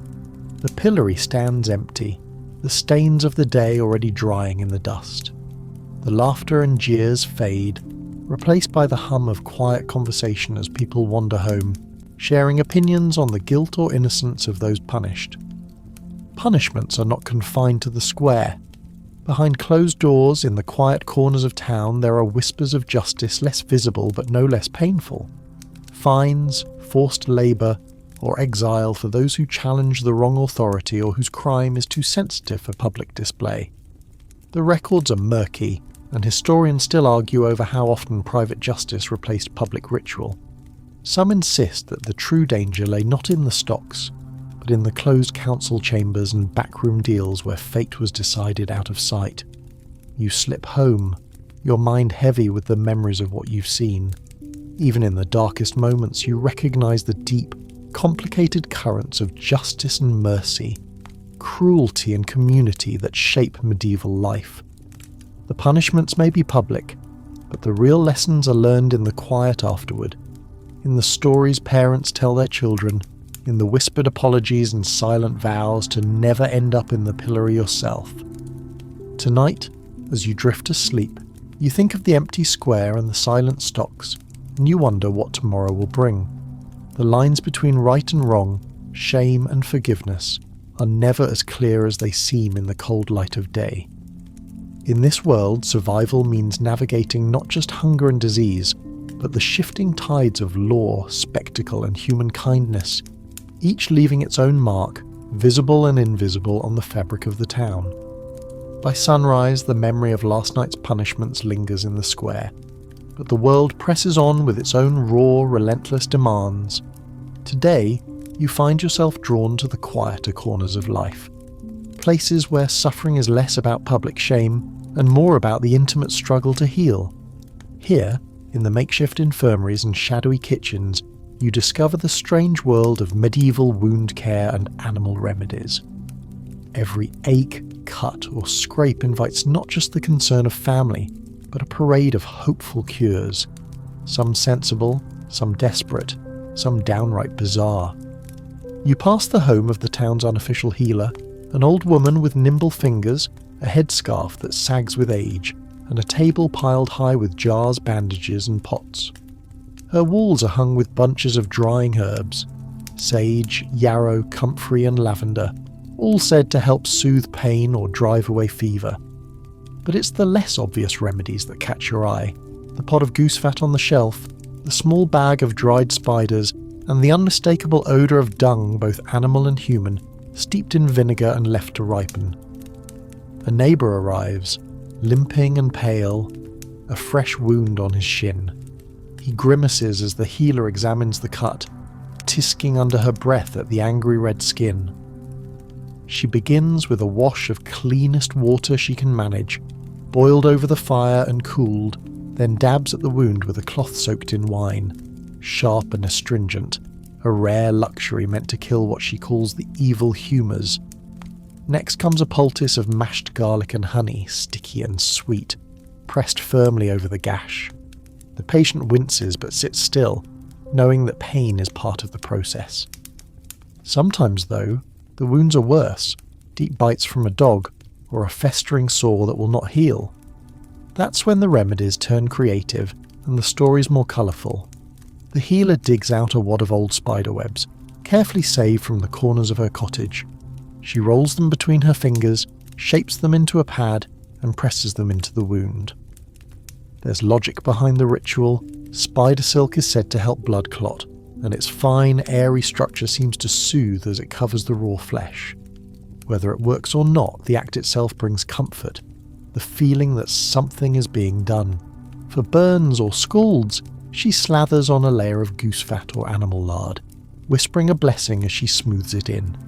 The fat is believed to draw out the fire and help the skin heal. Occasionally, for stubborn wounds or sores, she'll mix in a pinch of dried mouse, crushed fine, almost like flour, claiming it brings new strength to tired flesh. You blink in surprise, but no one else seems bothered. In the Middle Ages, animal parts are part of the medicine chest, as ordinary as a pot of marigold ointment or a sprig of mint. There are remedies for everything. Headaches soothed by wearing a slice of raw onion against the temple, coughs eased with syrup of horehound, fevers broken by sweating under layers of wool. Some healers recommend a poultice of pigeon dung for certain swellings. Others swear by boiled cow dung mixed with barley. These recipes travel from village to village, each generation adding a new twist, a new animal, a new superstition. You watch as a child is brought in, her knee scraped and swollen. The healer dips a cloth in cool water and wraps it gently, murmuring a rhyme. Then she smears on a layer of honey, a precious commodity said to keep wounds from festering. Historians still debate the real effectiveness of honey and other ancient remedies. Some modern studies suggest honey truly does have antibacterial properties, while others dismiss the rest as pure folklore. Even so, hope is as powerful as any medicine. People fear infection more than almost anything else. A simple cut can turn deadly in days, and the telltale red streak climbing a limb is a sign of trouble everyone knows. Families watch wounds with anxious eyes, waiting for them to close, dabbing them with whatever they can find, plantain leaves, egg whites, even a little clay dug from the riverbank. It's common to see legs and arms wrapped in rags, bound tight with strips of old linen, or, in the poorest homes, nothing but twisted grass. If all else fails, the barber surgeon is called. His kit is even more intimidating than the healer's, a collection of sharp knives, hooks and long needles. You shudder as he cleans his blade in hot water, then lances an abscess with a steady hand. The pus oozes out, the patient grits his teeth, and the wound is packed with more spider webs, a little vinegar, and a prayer. The pain is searing, but the relief when it comes is just as sharp. For stubborn infections, there are still stranger remedies. Some recommend burying a piece of the patient's clothing at the crossroads, or feeding the wound with milk to trick the illness away. In more extreme cases, a live frog or toad is placed in a bag and tied near the sore spot, believed to draw out the poison by magic or osmosis. You try not to laugh, knowing that for some, these rituals are all that stands between hope and despair. The world of wound care is full of contradictions. Faith and fear exist side by side, and every cure is as much about comforting the mind as healing the body. You see mothers kneeling in church, lighting candles for the wounded, and neighbours collecting rainwater for healing baths said to restore the sick. There is talk of a wandering healer with a gift for setting bones and closing wounds with nothing but a touch, but most people trust the wisdom of their own, passed down through stories and scars. Historians still debate whether medieval medicine was more harm than help, or if its reputation for misery is exaggerated by those who came after. Some insist that many remedies had genuine value: wine as an antiseptic, honey as a healing salve, and herbs that really did reduce fever or pain. Others argue that superstition outweighed science, and that luck was often the best medicine of all. As the day drags on, you help with the little acts of care that keep everyone going. You fetch fresh water from the well, gather willow bark for tea, and help your neighbour cut strips of clean cloth from an old sheet. Every gesture, however small, is a thread in the fragile web of survival. At dusk, you see a father teaching his son how to clean a wound, showing him how to boil water, how to tie a bandage, how to whisper a word of comfort when the pain is worst. These lessons are passed from hand to hand, voice to voice, a quiet inheritance as important as any land or gold. Evenings are for stories. Around the fire, the old healer recounts tales of miraculous recoveries, of men with wounds so terrible they were given up for lost, only to walk again thanks to spider silk and courage. Someone else tells of a woman who survived a wolf bite. her legs saved by a poultice of herbs and animal fat. The stories always end the same way, with gratitude, laughter, and the hope that tomorrow's wounds will be smaller, the cures a little more certain. Before sleep, you examine your own hands, looking for the nicks and scratches picked up during the day. You dab them with a drop of honey, whisper a quiet wish, and tuck them under your head. In a world where pain is constant, healing is both art and miracle, a dance of blood, earth, and the mysterious gifts of animals and plants. You drift to sleep grateful for another day of small victories. Tomorrow, someone else will bring a wound, a fever, a hope for healing. The cycle will continue as it always has, blending wisdom and wonder, faith and fear, in the long, messy story of survival. You rise before dawn, the first hint of light barely silvering the rafters above, and already there are voices whispering beyond the wall. This morning, the mood in your home and all down the street is tense. There's talk of a birth. In the Middle Ages, childbirth is a drama played out behind closed doors but never truly private. Everyone in the house, and often the neighbours, holds their breath, waiting for news. A new cry, a mother's sigh, or silence. For tonight you find yourself drawn into the raw, unsanitized world of medieval childbirth. A world as beautiful as it is dangerous, filled with ancient rituals, hushed fears, and the ever-present shadow of loss.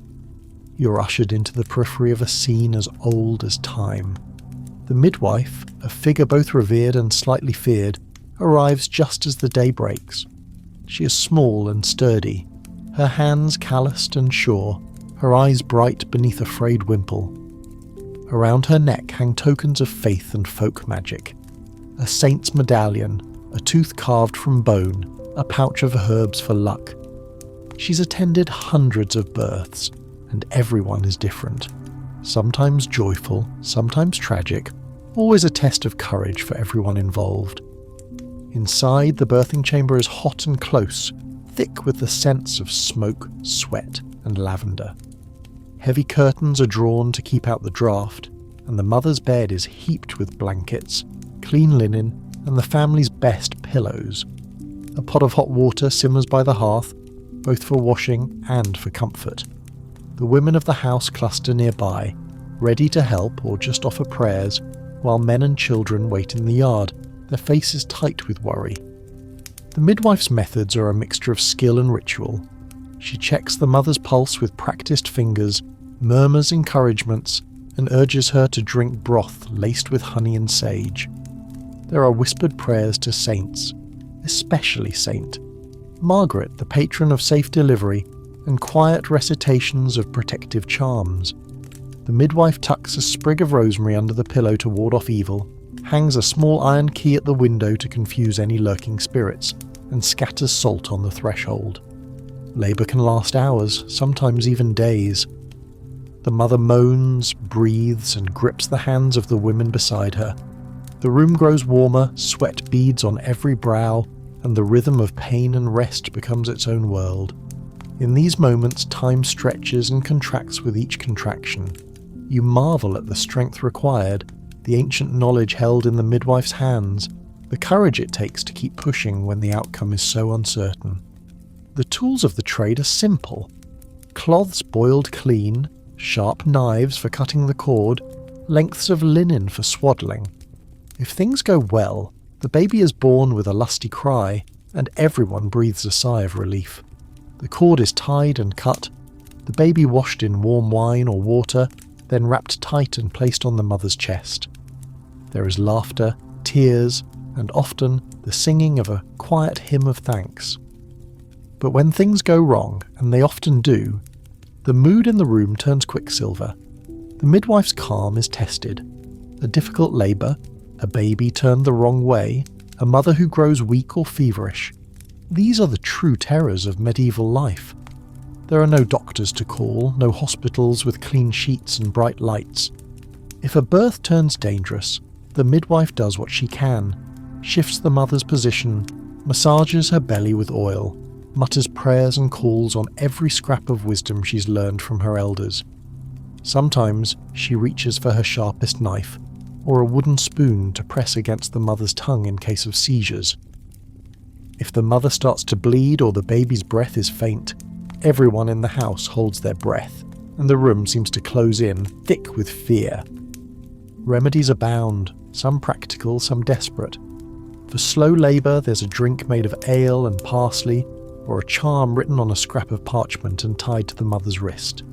For pain, women chew on willow bark, a natural source of relief, or squeeze a stone passed down for generations, believed to carry the blessing of safe delivery.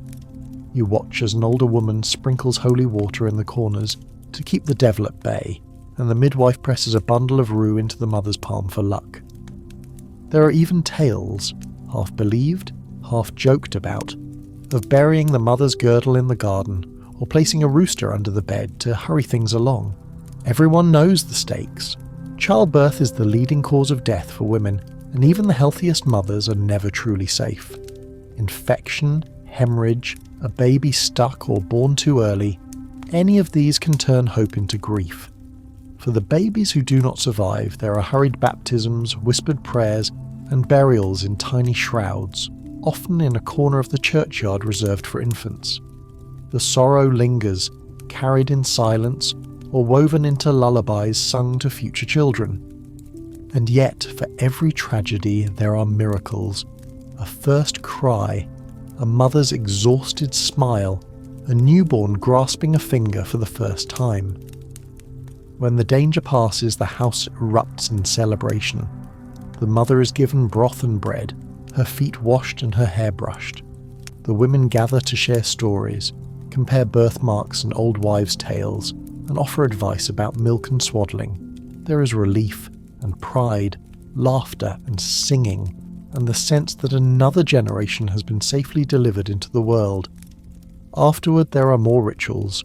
The baby is named sometimes after a saint, sometimes after a relative lost to time. Visitors arrive with gifts, a few coins, a loaf of bread, a scrap of cloth. If the child is born with a caul, a thin membrane over the face, it is carefully saved and dried, believed to offer protection from drowning or bad luck. The midwife is given her due, a coin, a meal, sometimes just the gratitude of a family who knows how close they came to loss. For the mother, the weeks that follow are as precarious as the birth itself. There is the danger of childbed fever, a terrifying infection that sweeps through homes and villages, striking down new mothers days or even weeks after delivery. The midwife and family tend her with broths and herbal teas, keep the fire burning bright, and hang protective charms by the door. If she survives, she is celebrated as strong and blessed. If not, her loss is mourned quietly, her name whispered in prayers for generations. Historians still argue about the true role of midwives, whether they were miracle workers, scapegoats, or simply the keepers of hard-earned wisdom. Some records praise them for their skill and compassion. Others accuse them of witchcraft or blame them for every tragedy. The truth, as always, lies somewhere in between. They are part healer, part priestess, part witness to the oldest mystery of life. You see the way the community comes together in the aftermath. Women sharing milk with neighbours whose own has not come in, fathers trading chores so that new mothers can rest, children sent to play in the fields to keep the house quiet. There are moments of joy, a baby's laugh, the first steps, the pride of a mother carrying her child to church for blessing. In the end, childbirth in the Middle Ages is a test of courage, love, and the deep bonds that hold a community together. It is marked by uncertainty, but also by resilience and hope, and by the wisdom of those who have learned, through centuries of trial and error, how to help life into the world and how to carry on when it slips away. That night, as you drift to sleep, you remember the quiet strength of the midwife, the whispered prayers, the laughter and tears. The cycle continues. Babies born, mothers healed or lost, stories carried forward in lullabies and legends. For all the danger and pain, there is a kind of rough, radiant beauty in these beginnings, a sense that, no matter what else the world brings, life will always find a way. In the blue-grey hush before dawn, you're woken by a new and less joyful sound, the heavy tread of the night soil men. These workers, grim and silent, are the backbone of the city's most disgusting custom, the removal of human waste from the overflowing cesspits, privies, and back alley corners that keep a medieval town running. You peer out your window, heart pounding not from fear, but from the pungent stench that always precedes them. A wave of odour so thick it seeps through the cracks and wakes even the deepest sleepers. Tonight, you'll follow in their footsteps and glimpse the world of medieval waste workers, whose nightly toil is both reviled and desperately needed. You watch as the first man approaches, a shapeless figure burdened by buckets and a battered lantern. His clothes are coated in layers of grime, his boots caked with filth, and who knows what else, squelch with every step. The night soil man moves through the silent streets like a ghost, invisible by day, summoned only when darkness and necessity demand. His job is simple to describe and almost impossible to endure. He empties the city's cesspits, collects the contents of chamber pots, and hauls the foul cargo out of town, sometimes to be used as fertilizer, sometimes just to keep the streets from drowning in their own muck. The night soil men are a tribe apart, feared for the filth they carry but grudgingly respected for the work they do. No one envies them, but everyone depends on them. There's an unspoken rule: don't look too closely, don't ask too many questions, and above all, don't get in their way. Most townsfolk give them a wide berth, crossing the street at the first whiff or clatter of their buckets. You follow, careful to stay upwind as they stop at the first privy. The door creaks open, and the thick, sour air that rushes out is almost enough to knock you back. The man lights a small candle and lowers himself into the pit, shovel in hand, working by feel as much as sight. The contents, layer upon layer of waste, are shoveled into a bucket, which is then hoisted up, passed along a line, and dumped into a larger barrel on a waiting cart. The work is slow and grueling, each movement measured to avoid splashes, slips, and the ever-present risk of collapse. Some pits are ancient, carved deep beneath the city, their sides slick with generations of filth. Others are makeshift, dug in haste behind new buildings or in alleys where sunlight never reaches. The smell is indescribable, sweet, sour, earthy, and utterly overpowering. Even the night soil men, accustomed to the worst, sometimes gag or curse under their breath. You marvel at their endurance, their ability to carry on in a world that would send most people running. For a moment you wonder why anyone would take such a job. The answer is as old as the city itself: necessity. The pay is better than most labourers make, but the cost is high. Night soil men are shunned in markets and taverns, their families pushed to the edges of society. Their clothes, no matter how often washed, carry the faint scent of their trade, and their hands are stained with the evidence of their nightly labour. Some claim that the work makes them immune to illness. Others say it's just a matter of time before the job claims them with fever or worse. Children watch from behind curtains, daring each other to approach the cart or call out a greeting.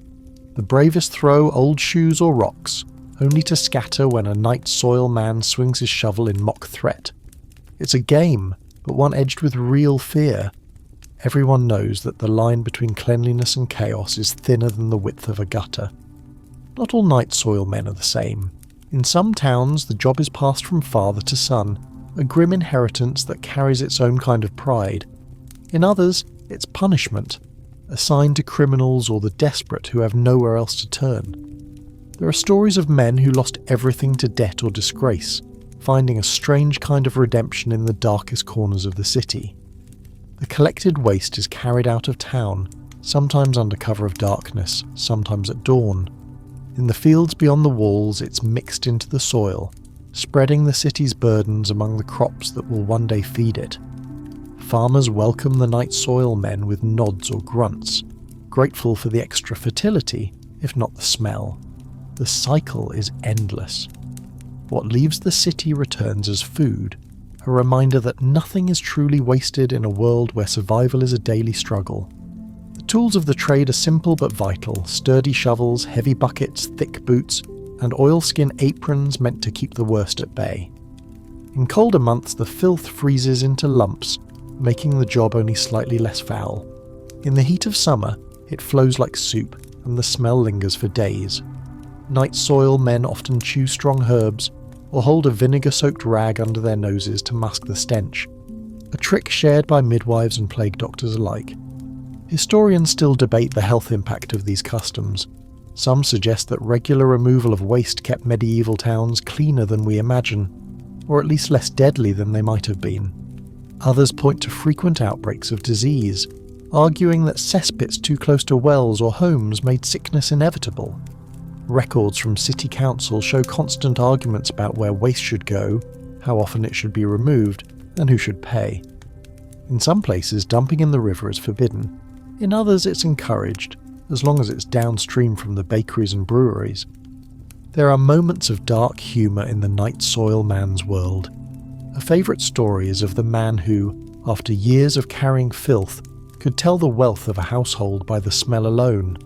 Rich diets, he claimed, made for richer cesspits. Others tell of drunken apprentices who fell into the pits and had to be fished out with ropes, reeking for weeks afterward no matter how many times they washed. You witness the camaraderie among these workers, their rough jokes and silent nods, their willingness to help each other out of a tight spot. In a world that looks down on them, they build their own community, their own pride in a job no one else wants. Some towns even grant the night soil men special privileges, a seat at the edge of town meetings, exemption from certain taxes, or the right to the first drink at the tavern, though not everyone appreciates their presence. As the sun rises and the streets begin to fill with ordinary life, the night soil men disappear, slipping away before the rest of the town can see them. Their carts rumble off toward the fields, leaving only the faintest trace behind, until the next night, when the cycle begins again. You return to your bed, grateful for the unseen work that keeps your own corner of the world just a little bit cleaner. It's easy to forget the effort and sacrifice that goes into every small comfort, but tonight you remember the faces and hands of those who carry away what the rest of the world would rather not see. Before sleep claims you again, you think of the night soil men, trudging their silent rounds, and of the thin line they keep between order and chaos, health and disaster. In the darkness, you whisper a silent thanks for their thankless labour and for the fragile cleanliness that greets you with each new day. With the dawn comes a quiet, persistent itching, a reminder that the previous day's laundry, the freshly shaken straw, and even the night soil men's labours can never quite conquer one of the Middle Ages' most intimate annoyances: vermin in your clothes. Today you wake to the familiar scratch at your scalp, the tickle on your back, and the uncomfortable knowledge that you, like everyone else, are sharing your body with a host of tiny unwelcome guests. Your first task is to check your shirt, a rough linen tunic you've worn for days, maybe weeks, without a proper wash. The fabric is warm from your body, but as you shake it out, you spot the movement of a louse scurrying along the seam. Lice are an old enemy. They live in every layer: tunics, hose, undergarments, bedding. Some people even claim that the poorest sleep better in winter, when the cold at least slows the little beasts. But with summer comes a veritable explosion, and today it feels as if every stitch in your clothing is alive. You join your family by the hearth, scratching your scalp, shoulders, and calves. The others do the same. No one is shy about picking through hair or running a comb through a child's locks in search of the pale, translucent knits glued to the roots. If you find a fat, crawling louse, you pinch it between your nails and toss it into the fire. The faint sizzle is oddly satisfying, a tiny victory in an endless war. If you're lucky, you own a comb with teeth fine enough to snag the worst offenders. These are precious objects carved from bone, wood, or the occasional sliver of metal. Most are handed down through families, valued not for beauty but for their brutal efficiency. You spend half the morning combing, head bent over a basin to catch whatever falls. Children squirm and whimper. Adults sigh and resign themselves to the fact that even the most thorough search is never complete. It's not just lice. Fleas too are everywhere, hopping from person to person, bedding to cloak, always ready to bite. You remember the merchant's tale from last market day, how the fleas in Venice wear boots because the streets are so dirty. Everyone laughs, but you know the truth. Every medieval town, rich or poor, fights the same losing battle. Rats and mice make their nests in cupboards, chests, even the folds of a cloak left too long in a dark corner. You shake out your boots each morning, hoping nothing has crept inside. The scurrying behind walls at night is so constant you barely notice it anymore. Some households keep cats to thin the rodent population. Others rely on dogs, ferrets, or simply the daily vigilance of cleaning and noise. Still, nothing can keep them out for long. Historians still debate just how bad the problem was. Were medieval people simply used to it, their senses dulled by years of scratching and swatting? Or did the constant presence of lice, fleas, and other vermin shape daily life in deeper ways, affecting sleep, comfort, even social status? The evidence is everywhere. The fine-toothed combs found in graves, the recipes for herbal washes in ancient manuscripts, the endless complaints recorded by those who could write. You hear stories, sometimes true, sometimes exaggerated, of rich lords whose gowns were so infested that servants boiled the fabric in lye before daring to touch them. There are legends of peasants who wore layers so thick with lice that they seemed to move on their own. Children tease each other, comparing who has the most bites, and sometimes even trading lucky lice as a joke. At feasts, it's not uncommon to see someone suddenly slap their arm or scratch beneath their doublet, as if the worst thing imaginable had just crept across their skin. Bathing helps, but only for a day or two. Most people use herbal infusions, rosemary, sage, lavender, steeped in hot water and poured over the head, followed by an hour spent picking through hair in the sunshine. If you're really fortunate, you have a new shirt to put on, one that's been dried in the open air and shaken free of the worst offenders. But before long, the cycle repeats.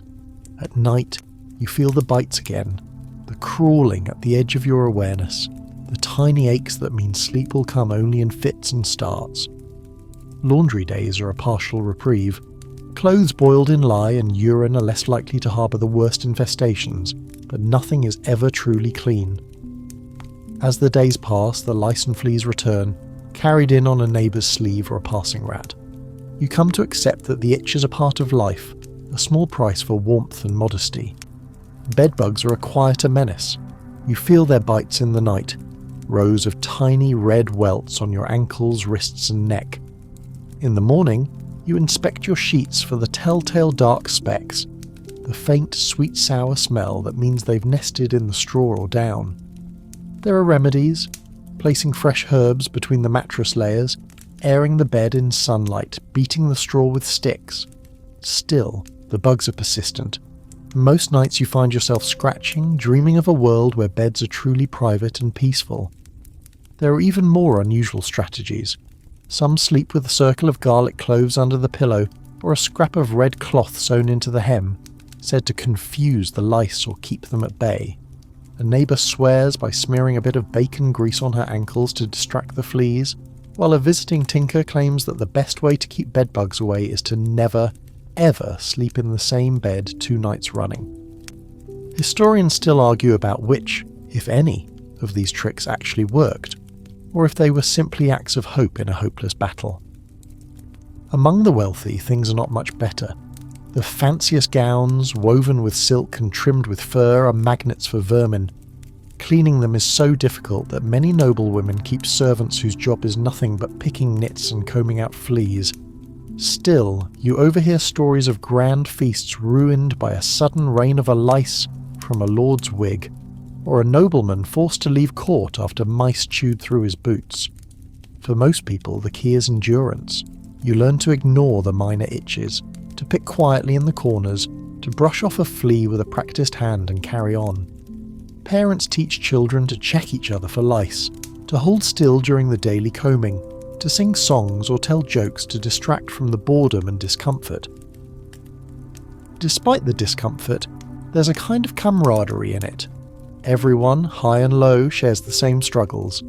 At night, you sit around the fire, swapping stories of the worst infestations, the cleverest tricks, the most stubborn lice.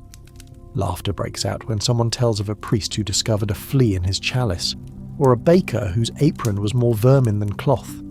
Even in misery, people find ways to connect, to laugh, to remind themselves that they are not alone. By midday, the sun is high, and the itch recedes, at least for a while.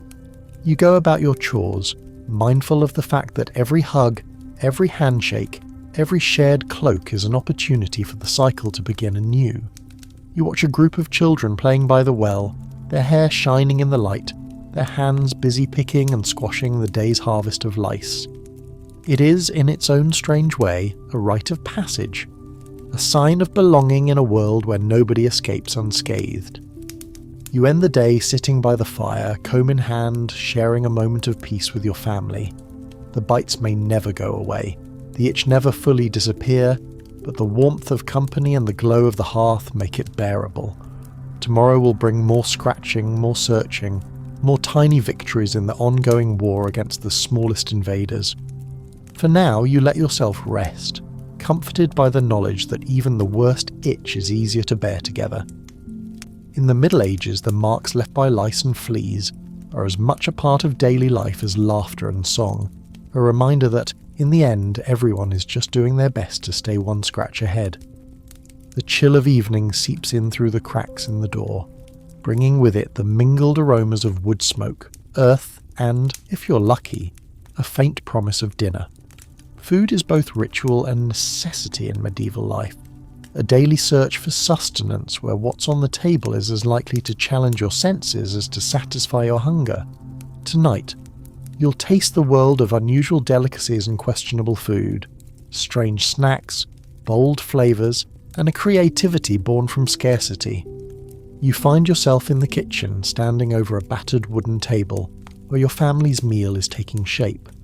The main dish is a humble pottage, a thick, bubbling stew of barley, beans, a few wilted greens, and slivers of whatever meat or fat could be spared. Into the pot goes a dried fishtail, the last shreds of an old ham bone, and a handful of wild herbs picked from the common. Every ingredient counts, nothing is wasted, and the flavour depends on what the day's market or garden has provided. You watch as your mother sprinkles salt over the bubbling pot. A precious thing, traded for at high price or gathered from the seashore in hard, gritty handfuls. She stirs in a dash of mustard seed, a tangy spice to liven up the blandness. A neighbour drops by, carrying a small hard cheese that smells strong enough to wake the dead. Best to eat it quick, she jokes, before it walks away on its own. You laugh, knowing she's only half kidding. The line between cheese and mould is thin, and the blue-green veins spreading through the rind are a sure sign of flavour, or a sign to eat fast before it spoils. Your father brings in a bundle of turnips and carrots, dust still clinging to their roots. The skins are tough, the shapes twisted, but every scrap is scrubbed, chopped, and thrown into the pot. Sometimes, a lucky forager finds mushrooms in the woods, or nettles in the hedges, but these are treated with suspicion. Not all wild foods are safe, and tales of accidental poisonings are enough to make even the hungriest soul hesitate. On market day, you wander the stalls, your mouth watering at the sight of roasted chestnuts, candied nuts, and, if the town is wealthy, spiced cakes flecked with dried fruit. Street vendors hawk pies and pastries with mysterious fillings, pork, eels, or sometimes something less easily identified. The boldest offer stuffed dormice, a Roman delicacy revived by adventurous cooks, or jellied eels, wriggling and glistening in their slippery sauce. You pause before a cart selling blood pudding, a sausage stuffed with oats, onion, and the congealed blood of a freshly slaughtered pig. It's not for the faint of heart, but in a world where nothing is wasted, it's a treat for those who can stomach it. You help yourself to a slice of bread, hard and dark from days of storage, and scrape a bit of dripping, the fat skimmed from yesterday's roast, over its surface. This simple feast is a luxury compared to the fare of the truly poor, who may survive on thin gruel, bitter acorns ground into meal, or crusts scavenged from the kitchens of the rich. At feasts, when the tables groan with roasted meats, spiced stews and honeyed sweets, you eat your fill and tuck away leftovers for leaner days. Some dishes are as much about survival as pleasure. You've heard stories of times when famine strikes and townsfolk must eat anything they can find. Boiled bark, wild roots, the bones of old animals simmered for hours to yield the last drops of fat. Historians still debate just how often people face true starvation, but everyone knows a tale of the starving time. A winter or war that turned even the proudest house into a place of empty pots and desperate recipes. At night you gather by the fire, sharing bread, laughter, and the stories behind every dish. A visitor from another region might bring a different recipe or a new spice, and the meal becomes a celebration of difference and survival. Children listen wide-eyed as elders recount the times they went hungry, and everyone agrees that the best meal is the one you eat together. Your last bite is a crumb of cheese, sharp and salty, followed by a sip of watered wine. You wipe your hands on your tunic and sit back, full in a way that has less to do with the food and more to do with company, ritual, and the comfort of a shared meal. Tomorrow may bring something entirely different. A bowl of foraged greens, a roasted bird, or just a crust and broth. But tonight, you are grateful for the strange, enduring, ever-changing feast that is medieval food. With the night drawing in and the fire a circle of gentle gold on the walls, you begin to feel the weight of all the customs, rituals, and daily indignities that shape life in the Middle Ages. Some are grotesque, others almost comical.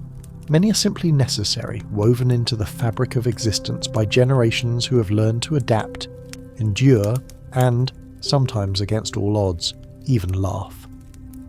Tonight, you slip through the hush of town for one last walk, passing doorways and alleyways lit by lanterns, to find the last, strangest corners of medieval discomfort.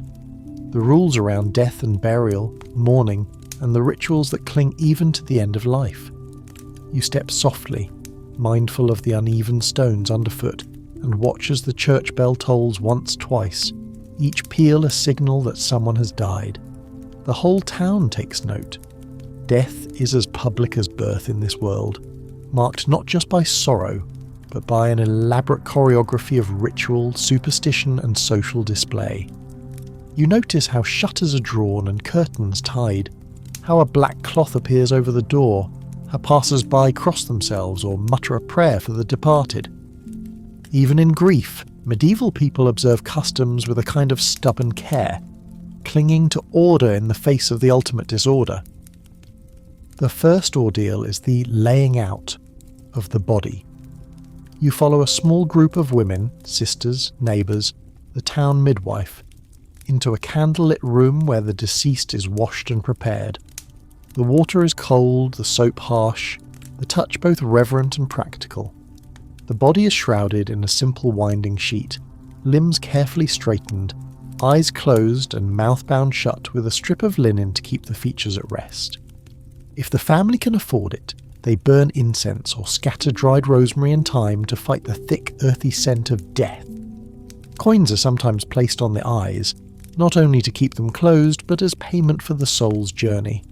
A tradition rooted as much in ancient myth as Christian faith. The whole neighbourhood soon knows who is grieving. Candles burn through the night, and a steady stream of visitors comes to pay respects, bringing food, blessings, or just the comfort of company. You sit at the edge of the room, feeling the presence of both the living and the dead, aware that even in sorrow there are rules to follow. To speak ill of the dead is dangerous, inviting restless spirits or bad luck. To refuse the call of mourning is to risk your own standing in the community. You help prepare the burial clothes, sometimes little more than a clean tunic or a patched gown, sometimes an old wedding cloak reserved for this final journey.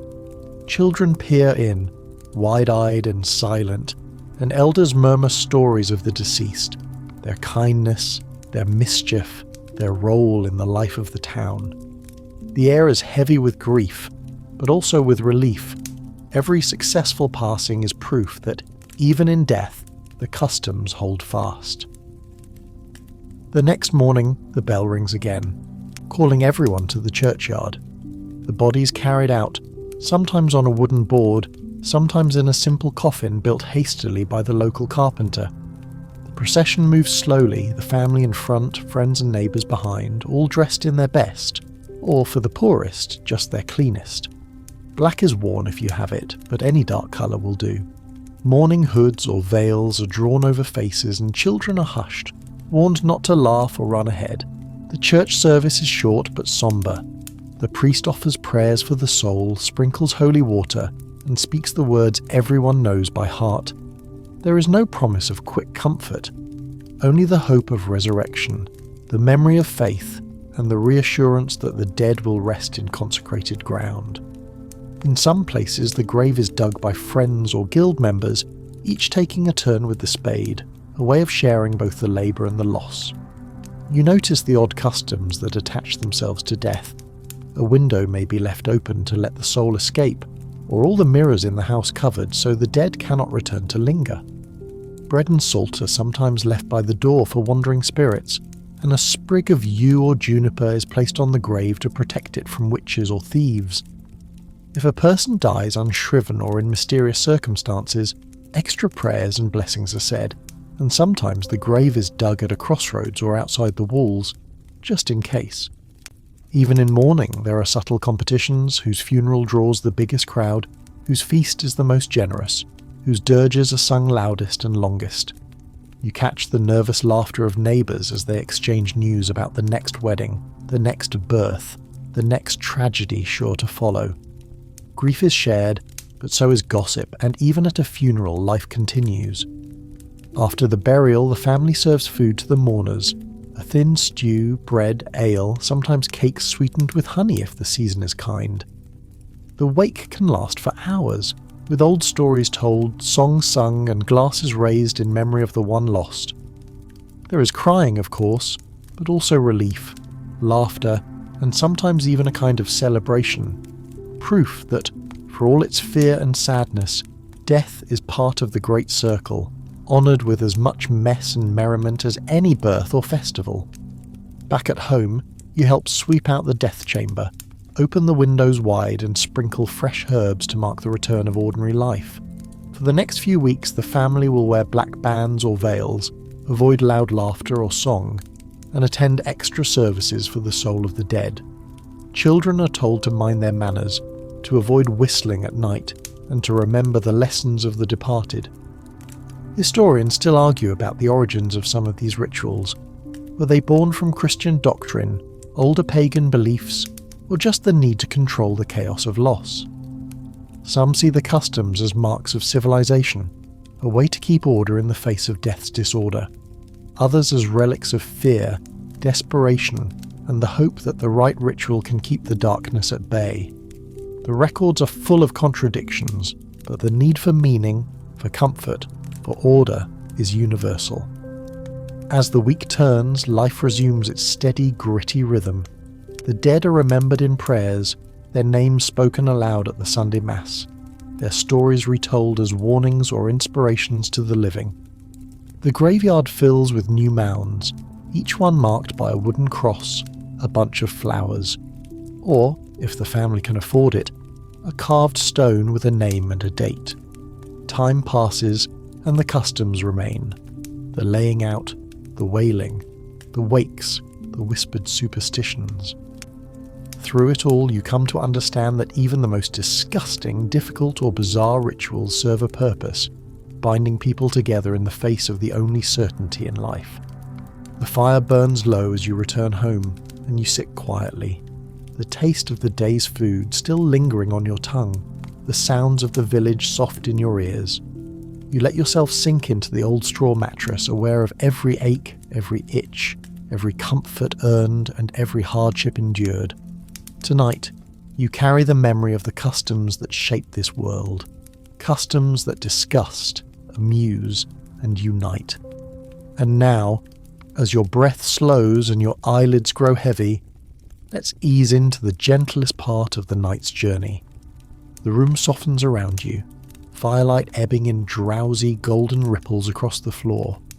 All those ancient customs, The scratching, the laughter, the strange meals and the long dark walks feel farther away now, blurred at the edges by sleep. You sense the weight of time settling gently on your shoulders, 1,000 lives and voices folding themselves into silence. Let your hands relax, every muscle growing heavy and warm. The cares of the medieval world, its grime, noise and discomfort, begin to dissolve, replaced by the hush of your own breathing and the steady, kind rhythm of your heart. Imagine the little flickering candles in windows across the village, each one a quiet promise that you're not alone, that even on the hardest nights there is company in the darkness. With every slow breath, let the sounds and scents of the day fall away. The stories, both strange and familiar, are tucked away for another night, their lessons woven into the safe, soft space around you. Feel the bed cradle you, the blanket a gentle weight, the cool air on your cheeks soothing and clean. You're safe here, warm, cared for, surrounded by the quiet courage of all those who came before. Let your thoughts drift like leaves on a slow river and trust that the night will carry you gently into rest. Tomorrow will bring its own stories, its own surprises, but for now you can simply let go. Good night and sweet dreams.